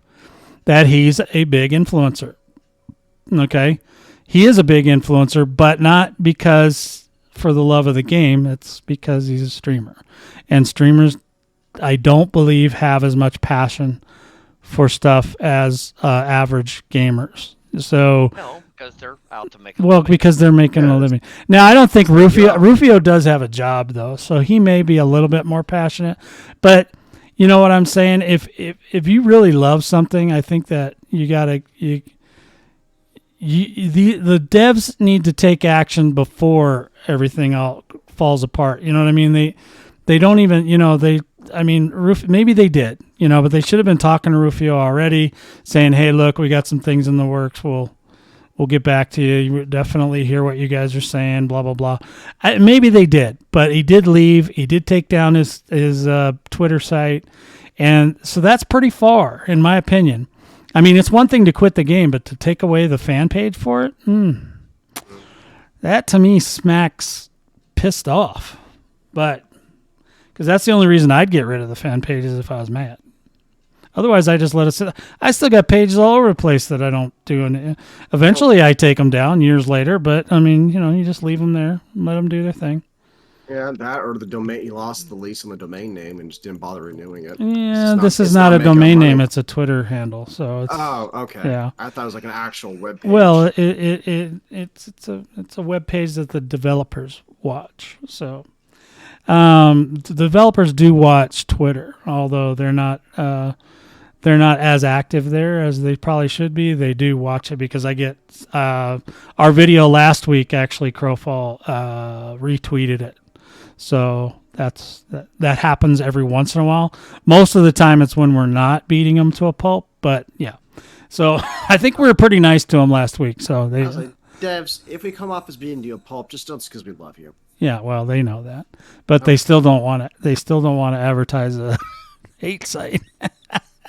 We love to hate them. I mean, come on, you got Gordon Tyrant Walton that looks like, the devil. I mean, come on. I try to be constructive-ish. Yeah, I know. I'm totally hearing what you're saying. Yeah, I remember your post to the forums.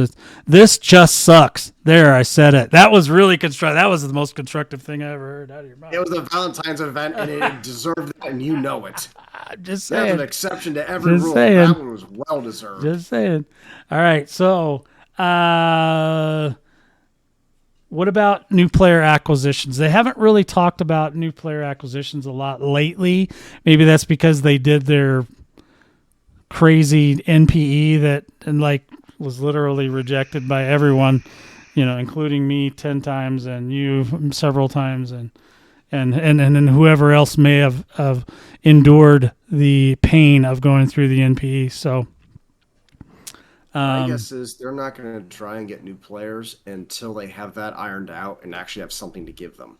Yeah. If you get a new player right now, they're not going to stick around long. Nah, probably not.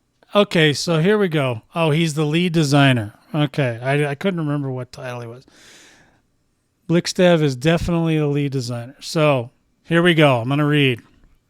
Howdy, everyone. Thomas Blixtev Blair here, and I'm here to chat with y'all today about some of the upcoming campaign changes coming in the next milestone 7.7, which is at the end next weekend. So next 2 Mondays from now.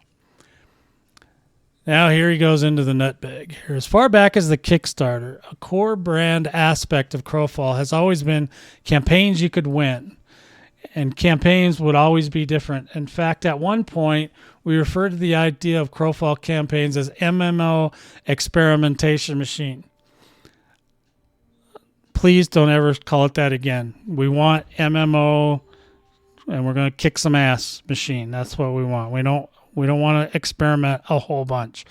As much fun as it is for the developers to experiment, it really sucks for the players. I'm just telling you right now. I mean, it's great when it works, but yeah, how often does it actually work? Not very often. So we'll just move on from that little point. Where each campaign would be vastly different from each other. Remember the claims of campaigns with no elves, no metal, or fresh start? No. Wait, no elves? Yeah, nobody remembers that, Blix. Because why no elves? Those guys are all gone now. And I'm the only one left, and I don't remember it. What's wrong with elves? I don't Why know. no metal? What the hell are we supposed to make our swords and armor out of? I don't know. I would have just went with bone armor myself, but that's me. I mean, yeah, Sadly, we haven't lived up to any of those. For multiple reasons, the only real difference from one campaign to the next has been the map and zone layout changes. While new maps are nice, they never really forced the level of change where people could identify one campaign from another. I'll just note on that, the reason we can't identify one campaign from the other is because you run them back to back to back to back. and they are very identical. You don't, There's no difference. yeah, and you don't let us have time to even reminisce. We don't even get to talk. I mean, Extreme and I go out of our way to try and reminisce about stuff, but then you hear things like, does anybody really care? Who cares? And it's like, well, I mean, you should. It was fun. You did it. It's a story. You can tell war stories, right? I mean, if World War I and World War II were back to back, you wouldn't be able to tell me which happened where. Right? You wouldn't be able to say, well, the Japanese did this or the Chinese did that. We don't know. It was that one or two. Who knows? Nobody knows because they're all back to back to back. But yes, they should also. I agree that they could be different from one another in some form or fashion. Now the rules, I'm not sure about. I mean, okay, the rule system, the way they have it laid out right now. I mean, when you go into a campaign, do you really sit there and try and figure out what's the difference in the rule sets? There's a rule set? Yeah, there's a rule set for each campaign, including an EK. I mean, everything is built around these rule systems. Whether you have, like, loot, how much loot is dropped on death, how many people you can have in a zone, how many zones, how many people can wear white T-shirts and how many people can wear black T-shirts. There's a person zone. There's a limit to how many people are in a zone. Yep. We'll talk about that some more. He mentions it here. While new maps are not okay. This has led to campaigns morphing into very static MMO that people mentally map to a standard MMO, which is not what we set out to build. I'll tell you right now, dude, if you guys don't make a world, they're never going to come here because you need to have some familiarity. You need somewhere for them to go to live, to show off their wares, to hang out with people, to chit chat, to have fun, not to worry about what the frickin' rule sets are. Nobody knows the rule sets, even between Skypoint, Shadow, and Dregs. The rule sets, even figuring out which one you're in and when and where, literally impossible to remember. Oh, I remember the drop rate's about it. Well, yeah, we remember that, but do you know how much the gold drop is in Shadow compared to Skypoint? Let's see. Skypoint's 100% gold drop. Shadows is 100% gold drop and 50% of your inventory. Right. How long did that take you to figure out? That's about the only thing I ever bothered to memorize and remember because it was the only thing that was important to me because it actually affected me directly. Okay. That's it. So what's the maximum? I was going to say, what about the maximum number of people in an adventure zone? Couldn't tell you. Yeah. I didn't even know there was a maximum number of people. Oh yeah, there is. Zone. Mm-hmm. Well, our guild's too small. We're under all the. Yeah. We're under all the knobs. Yeah, I didn't know they limited the number of players per zone. Mm-hmm. All I can tell you is how when you die, what happens to your loot, and that you need to be level 30 to do anything. Okay. Well, that's all I can tell you. That's about what most people know, and that's not that much, right? So. No. Starting with the 7.7 milestone, which he means the patch milestone. We are going. See, he talks like a developer, even when he's talking to the public. That drives me nuts. We are going to start turning the campaign configuration knobs and see how it works out. Based on the results, we will see where we need to adjust future campaign plans. Now, see, that probably spans over both Dregs and Shadow. It's just, I think they're trying to smooth it out so it'll balance out where the players are. Like, let the hardcore go, do their naked Dregs things if that's what they like. But then the rest of them should probably just come to the Shadow because you don't need all that drama in the, there'll still be drama, but at least in the Shadow, it's limited to a faction rather than these individual guilds being all pissy with each other because they're just like, who cares? You're Moon. Get over it. Yeah, and I know Nobody's in charge. We just do whatever we want. All right. We built some of these knobs in the past that went unused. We built some tech for holiday events that turned into configuration knobs. And I've been prototyping with some of our older tech to see what's possible. That part bothers me because nobody's asking for that, right? Why go back into the nut bag and try to pull out some old stuff that nobody's asking for it, dude. What are we asking for again? What was that word? Content. Yes. The only event I've been part of was the Valentine's one. I didn't hear very many good things about what you had to do for the Christmas one. Christmas one was I did that one and it was pretty boring.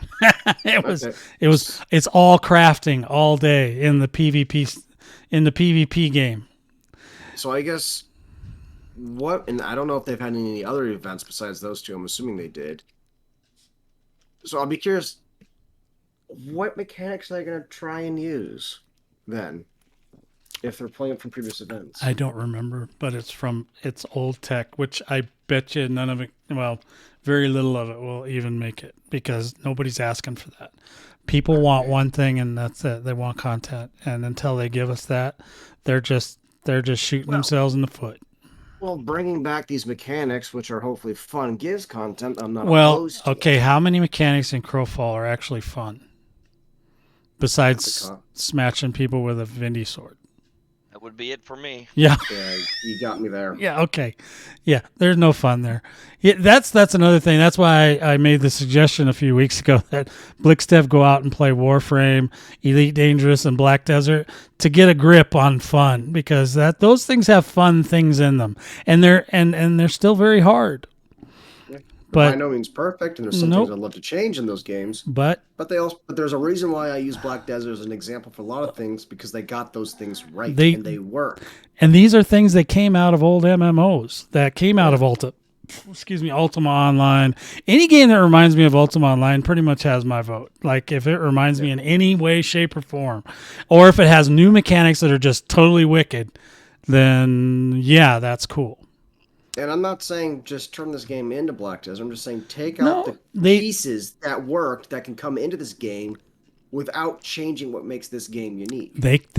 Developers are masters at borrowing ideas or reshaping an idea.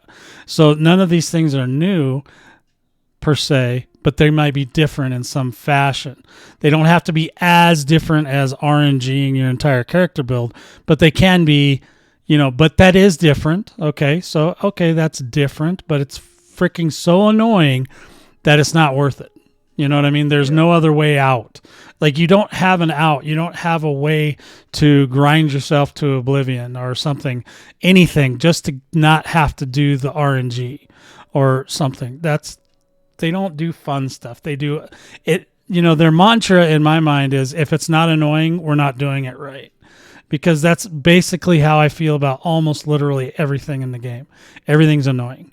And I still do it anyway for some odd reason. Anyway, yeah. I guess this isn't. It sounds like you guys just want to recreate Ultima Online, which I've never played, so I can't say anything to that. But this isn't that. Old mechanics don't always work. And for the love of God, this is not a Dark Souls. You don't need to be so damn difficult or boring or tedious or annoying. No, there's different people that want different things. A lot of people want Shadowbane or they want Dark Age of Camelot and there's some other games I've heard. There's bits and pieces of all kinds of games. And no, I don't want it to be Ultima Online. I don't. But there are aspects of Ultima Online that are still survived through many MMOs since Ultima Online, and even Black Desert has them. So and that's fine. That's what I like. I like that kind of thing. And I'm sure other people like things that remind them of their favorite games. You know what I mean? Yeah, no, I'm totally okay with borrowing ideas and stuff. Yeah, and improving on them. From what you told me on how this game works and how it compares, it sounds like they're just trying to literally recreate Ultima Online. No, they're not even close. No. Oh, okay. I misunderstood. No. They're not. Okay. They're not. They have a lot of aspects of Ultima Online in there that that the land ownership. Okay, that was originally created in Ultima Online. You could create or you could purchase housing. You could place that housing and you could decorate it. And that's basically what the EK system is. Same thing. So that's huge for me. As if you look at my EK, you can see I kind of like that part, right?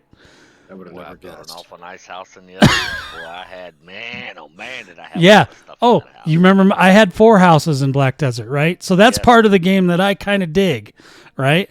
Yeah. Vases or vases and Yeah. pictures. Yeah. And Yeah. Man, oh man. We can get manners now, actually. And in this game, you can actually build that whole thing from the ground up. Now, I'm not a big fan of that. I kind of like I don't mind having prefab as long as you can put your decorations wherever you want. Correct. Right? So in Crowfall, you're restricted to slotted items. There's actually, I don't know if you guys have looked in those guild, all the guild houses that we have.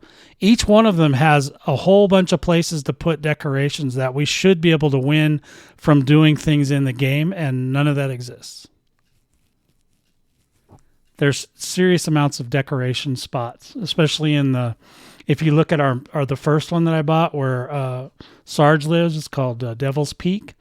You'll see there are places on the walls that are supposed to hold items that you win from doing campaigns. So it's a campaign reward or something of that nature. None of those exist. They're not there.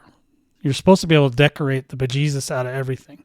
And that is what, attracted me to the whole thing in the first place. Was, I can decorate, even though it's like prefab decorations. Maybe they have different versions of each prefab decoration, but yeah, you should still, like you can put down crafting stations and chests in those guild halls and other housing, but they're all static, right? But there's also static spots on each wall. There's a lot of stuff that they didn't put in. So much stuff fell through the cracks. That would be stuff that would be more interesting to me going forward than turning on these knobs to see if Rufio will come back. Is what I think they're doing. Let's see what the knobs are first. Well, yeah. Anyway, all of this has given rise to a whole new crafting and harvesting system that can also be turned on with some knobs. It's super exciting. Wait, what? Hold on. All this has given rise to a whole new crafting and harvesting system?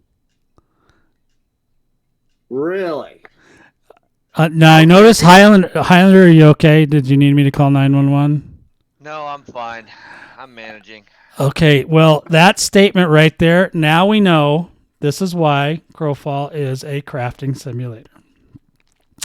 This guy, right here. Let's see where they're going with this. I don't per se have any issue with crafting. I don't mind crafting. The way the crafting is in it for me, I would go insane learning how to craft in this game. I do not have the mental fortitude. And right. I think that's the issue. And I'm using a big word, fortitude. Well, to do the crafting in this game. I guess there's no instructions on how to do any of it. The point I'm getting at, though, is that he is really super excited in this sentence about crafting. So that's why everything, all the events, everything is always centered around crafting. I'm going to bet, this is my speculation, that he's the reason why everything is crafting. And combat there. We need a developer on the team that is into PvP. That's what we need. All right, because so far I haven't heard him mention the word PvP at all. All right, so I'm going to go over some of the knobs that we'll be turning for the 7.7 Dregs campaign and what they hopefully should do. Duration. This is an old knob that we haven't been using period. For 7.7, we wanted to theme the campaign around short, so we're going with 2 weeks. And then he shows a picture, which I'm displaying on the screen for those of you at home, the picture of the campaign world, which I think it doesn't show the world view, but this might just be the temple view. Oh, this is the sun temple. That's the temple region, yeah. That's the wrong temple. That should be the moon temple. Absolutely. Character entry max level. This is a knob we haven't used since alpha. As part of creating a progression race as a key part of the campaign, we are setting this to 1. As a secondary aspect, this also forces everyone to start on an even playing field no matter how long they've played. We will be granting an additional bonus character slot to everyone that's purchased the game when we launch this new Drake's campaign in 7.7. So I've heard, yeah. Well, I've asked the question, what if you already have 12 slots? And apparently they're supposed to be giving you a 13th. We'll see how that works out. Because if they don't give me a 13th slot, I'm going to be really pissed. All right. I'm more interested in the fact that you're going to Dregs as a level 1 character along with everyone else. It's interesting, but not that interesting to me yet. But we'll see. Well, they have my attention. They got your attention. Good. Harvest mode light. Not to bog everyone down in the short duration of the campaign harvesting, all the harvesting disciplines have been collapsed into a single discipline and belt. And proc rates for the uncommon discipline have been increased greatly. God, they need that in the regular game. Oh, Lord. That would almost make it a PvP game. Damn. Holy buckets. The common version of the Ultra Mega Harvester discipline can be found on the Exploration Discipline vendor. This change means every player is essentially able to fulfill their own needs for all resource types. There's also a tiering system to the resources. Quality still exists, essentially copper to tin to iron to silver and beryllium. Okay. Anything on that extreme? Let's see where they're going with this. Okay, and then it just shows a picture of the crafting, the Ultra Mega Harvester discipline. Crafting mode light. Again, because of the short duration of the campaign, all existing recipes are swapped out in this mode with what I would call traditional MMO crafting recipes. Instead of 7 stages to craft a sword, there is 1 stage. Oh! Hold on. Oh. Hold my heart. Oh. That one stage. Oh, hold on. Oh, God, hold on. I don't think I can take it. Oh, my God. 1 stage? Interest peaking. Oh, my God. It's a PvP game almost. All right. There's no experimentation, and everyone has access to all recipes that are available in this mode. Stonemasonry and necromancy are not available in this mode. Higher quality vessels are available for purchase from vendors. Oh my God, the crafters are they're gonna cry. Okay. Even though there's very hardly anybody that will craft vessels. Outside of Dregs, I'd say keep the experimentation and put that system into the main game. Yeah. But still have your individual crafting disciplines and all that. Otherwise, it gets a little too broken. But just one recipe. Make a sword. Okay. Here's the ore for the blade. The materials for the hilt. Throw it all in. Make it done. Keep your experimentation. Well, that would be maybe so much nice. Yeah, well, here we go. There's no experimentation, and everyone still has access to all recipes that are available in this mode. Stonemasonry and necromancy are now available. Okay, I got that part. Higher quality vessels must be purchased, yes. Because of the resource tiering, a higher tier of resources produce better items. The higher tier items are level gated, which puts pressure on progression to be able to equip the better gear. So they kind of show a picture. Damn. Sorry, I got the burpees. The crafting, the blacksmithing station, all looks good to me. I'm not much of a crafter, but looks great. So you have vendor weapon mold, the hide, specific type of wood, specific type of ore, ethereal dust. So that's one thing that throws me off, though. Here in the picture, it says it's asking for a specific type of ore, but before that, it mentioned that there was going to be a tier system to the ore where you had, it was like tin, copper, silver, beryllium, or whatever the order was. So why would I use iron if I have beryllium, and beryllium's the highest tier ore? Great question. We don't know. All right, so max server guild limit. Only 12 members of a guild may be in the campaign at a time. So we'll fall under that number because we don't have that many. While your guild may be larger, there's now a limit to how many of them can make it past the lobby. We want to shrink down and see if the campaign feels fairer and how well guilds work as small teams. Man, this smacks Dark Vortex, doesn't it? Yeah, I would say so. We have 12 members per guild only. Did I just understand that correctly? Yeah, and alliances I think counts too. Yeah, so everybody's going to break up. Basically, they're breaking up the monopolies, is what they're doing. I think you should just get rid of the alliances. Honestly, I think that's a dumb thing. I'll be honest. It's like a friends list, and remember when Facebook used to have your top friends, and if somebody didn't make the list of the top 5, they'd be all butthurt because they couldn't be on your top 5. That's how I feel like alliances are. It's like I look at it, and it's just an easier way to sit there and exploit the system. Yeah, it is. And basically everybody tries to join the biggest guilds, and then that way they can go unmolested through the land and get their stuff. You can do that with factions. You don't need a whole freaking ridiculous alliance system to do that. Yeah, especially since now that in Shadows you get the same quality loot. Anyways, as far as gathering. Yeah, right. So it's I think they're deconstructing some of this stuff, and hopefully it'll stick, because I think a lot of that was dumb anyway, and some high-end group wanted that, and then they got it, and then they didn't like it, and they all quit. So screw them. Let's get it back to where it needs to be. And I like this idea so far, at least this part of it. No import, no export. The whole point of racing to the end wouldn't be the same if people could bring in outside items. As for the export, the crafting light recipes produce items that are more powerful than those in the current campaigns. Having no exports means we can ensure those items don't pollute the rest of the ecosystem. Fine. It also allows for us to create unique items that can only be found in a campaign like this, since we don't have to worry that will one day wreak havoc in campaigns that do have imports. The only exception to this is the vessel the player has equipped. This will be allowed to leave with the player when the campaign ends. Okay. You're not losing But it's going to be a crap vessel. I mean, you're not going to be able to customize it, right? Yeah. So this whole thing is basically you go in naked at level 1. You're just basically working with. I mean, if they do another one of these campaigns, aren't you just going to have to delete your character and make a new level 1? I don't know. Yes. Yeah, that's my Yeah. So you're not going to be using that character outside of this campaign. Yeah, I don't know how that works exactly. One comment I read is this sounds a lot like either the Path of Exile or Diablo Season campaign type thing.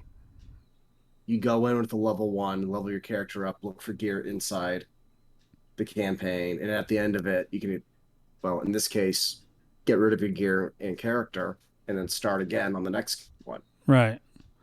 So yeah, I mean, yeah, I'm willing to put a pin in this one and see where it goes.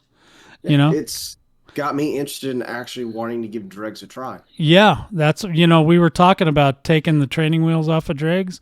Yeah, they went a different direction than what I thought, but hey, I'm not complaining. There's no training wheels here. I like it. All right. Yeah, it's literally you're only as good as you build your character and gear. Yep. And only during a certain time limit, and then you're just a scrub again, just like everybody else. The only issue I have with it is it's 2 weeks, which does not give those who don't have a lot of playtime the time to be able to enjoy it. I'm not so sure they care about that. I mean, this is really for the end gamers, right? Yeah, but I mean, still, even the end gamers, not every end gamer has 15 hours a day to sink into this. Some of us work during the week. So sad. Family commitments. Hold on. I'm trying to squeeze out a tear. Yeah. I work too, so I get it. But yeah, that's just something that's, you got to assume that most people are in the same boat. There are some exceptionally gifted. Okay, so Dino will have a Lego vessel, no question. The rest of us, maybe we get to rare, maybe we get to epic. Okay, that's fair. You know what I'm saying? So what? Yeah. I mean, but there's only a handful of people that are going to be running around the Lego vessel the first, days. All right, so I think, did I skip anything? Also depends how much those things cost. If they make them like they do in Shadows, where it's like 300,000 for a green, you can go kiss my ass. XP values, well, everything's accelerated, right? So even I would assume gold acquisition would be faster and everything. That kind of money, I'm not going to know. And I doubt they're going to charge that much. But even if they did, if the gold acquisition is 3 times what it is now, it'll take you 0 time to get that money. The vessels are way too expensive now, the ones they put in game. Well, yes, but that's at the gold rate. That right now, yes, it's very expensive. But if the gold rate was 3 times higher, you wouldn't give a shit that they were 300,000. No. All right, so I'm sorry. Go ahead. So I might give a shit. No, you don't. Cut down the time it takes me to make it. Yeah, if you can do it in a third of the time, you're not going to care. Mm-hmm. All right, XP values. NPC kills will generate double experience amounts. Ideally, this should make the lower end levels fairly quick, and the post 30 levels will go much faster. Double experience amount. So that's really good. We don't even know. I wouldn't get too hung up on prices because, first of all, they haven't even said what the prices are yet. We might get to that. But they're talking more about experience. Now, maybe the vessels are free. You just have to get the experience. We already get double experience amounts. That's half the time. You know, I mean, there's so many things here. Like I said, it'll be interesting to see how they do it. Yes. Highest stronghold level is forts. I think this is a beautiful idea. I've been complaining about the forts in the Shadows for a couple months now. But anyway, or not the forts, but the keeps. Forts, keeps, I was going to say, I think you're talking about. Sometimes I get mixed up.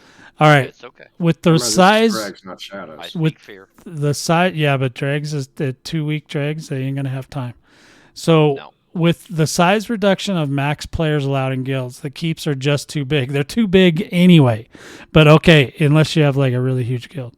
The forts provide various bonuses like special vendors and buffs.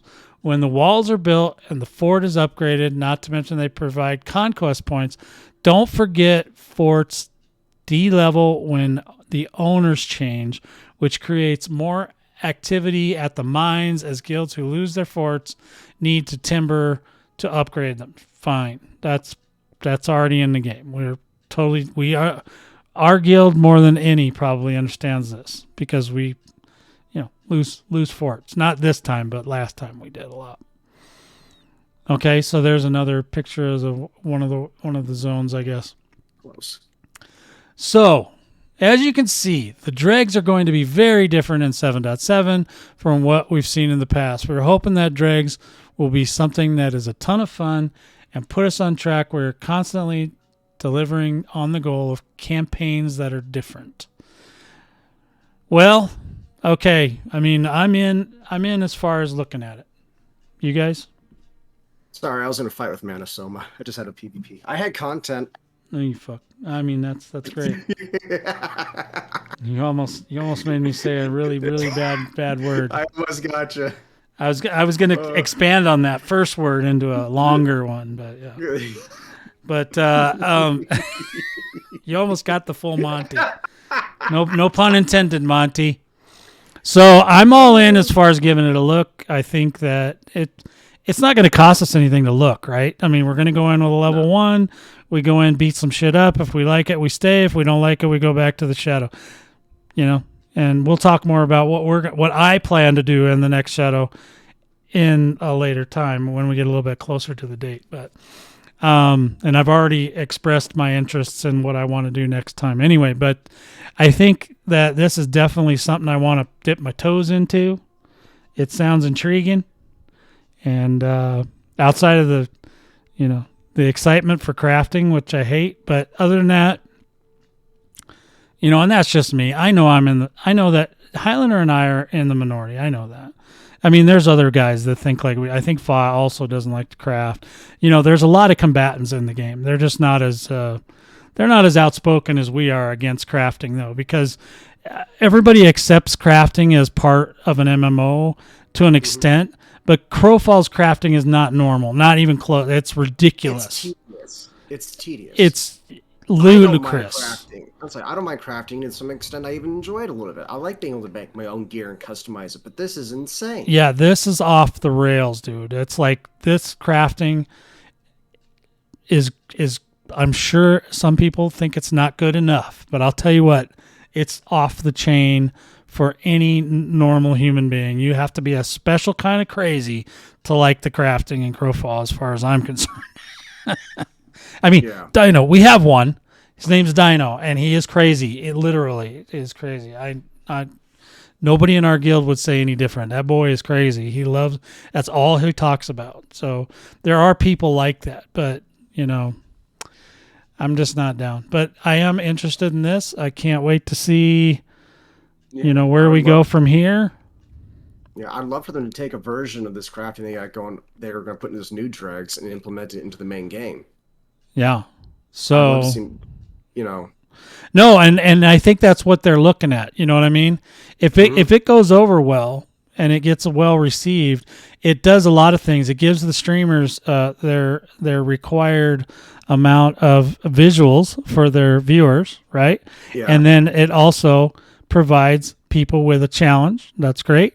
It also, the shadow is a great learning place, although the shadows could probably stand to not have, if the shadows only had forts, that wouldn't be a bad thing in my opinion. But, or at least small keeps. I would keep the small keeps. The big keeps are just small keeps. The big keeps are just a waste. I mean, nobody's building those things, I mean, nobody literally. Wow. I mean, I can see every single faction, what they're doing. They're not doing it. Okay, so whatever it is, all they care about is the buffs. So give us the buffs and a small keep. Let us go ham on each other. That's all we want. You know what I'm saying? So, yeah. So anything you wanted to add there, Highlander? I think. Nope. You're when it comes to that section. Okay. So you interested at all in this? No. Okay. Not even at the moment. Okay. Not even if it was the simplified version of where just. We shall see. Once I will go with the group estimate on this, and I will go where the group goes. He's going to put a pin in it and circle back. All right. Okay, that's dev speak there. That's business speak. They'll know what we're talking about. Yes, Highlander is deferring to a future date, so that's fine. Guys, I think unless you guys have anything to add, I'm gonna say we're good. I'm good. Are you opposed to self-promotion on this? No. Okay. Well, you're a co-host. You can do whatever the fuck you want. It's your stream. I was gonna ask permission. Fine. Well, after this, I'll be going live probably about shortly after this ends. Oh, but you can't advertise that. No, I'm just kidding. So tell them your URL, by the way, because your name is kind of cockeyed. Let's be honest. All right. So you know what? I'm just gonna put it in chat. Is that okay? Yeah, do what you should do. Spelling this out isn't gonna work. The name of his account is XTREMEXC29. Yep. There you go. Now, if you can remember that, you have a much better memory than I do. Because if I didn't have it bookmarked, I would never go there ever. All right. So, and I only have a bookmark because he, puts it in our guild chat. So I got to look at it. I've got this channel bookmarked, or I wouldn't know where the hell. There you go. That's all I ask. Shortly after the podcast ends, I'll be going live. Okay, and then you can see, and then of course, can you maybe not show everybody where all your guildmates are this time? I didn't do that. You did it to me at SkyPoint. I did. Yes, you come up there. Oh, it's just fear. I was looking for a fight, but it's just fear here. Did you guys know fear's here? Dude, you're totally throwing me under the bus. But you kept reiterating that you were looking for a fight, and I was the only one there, and so that means people should come kick Fear's ass. I'm busy. All right, guys, I'm gonna go on mute for you guys, and I will catch all of you guys next time. Thanks for watching. Please click the sub button down below, the follow button. Sub. Not the free one. You don't got to pay me a dime. This is all free info. Watch. Okay. Oh, shit, I don't have this will go up on YouTube next week, sometime during the week. And let me mute the boys because they obviously want to chit chat. So hold on just a second. Go right ahead. We'll be quiet. No, I will not. I got it. All right. So now they're muted. So Anyway, yeah, click the follow button, the subscribe button, whatever it is, whatever the free one is. It's usually a red button on the right hand side of the thingamajig. So just do that. And yeah, we will. Yeah, we'll probably be here next week because 7.7 patch notes should release by then. And yeah, hopefully we'll see some cool stuff in the patch notes. And if you ever want to join, just come into the Twitch chat when we go live, and you can talk to us about all the wonderful and not so wonderful things of Crowfall. But anyway, thanks, guys. We will talk to you guys again next time. I'm going to do a little ad on the way out. My own ad.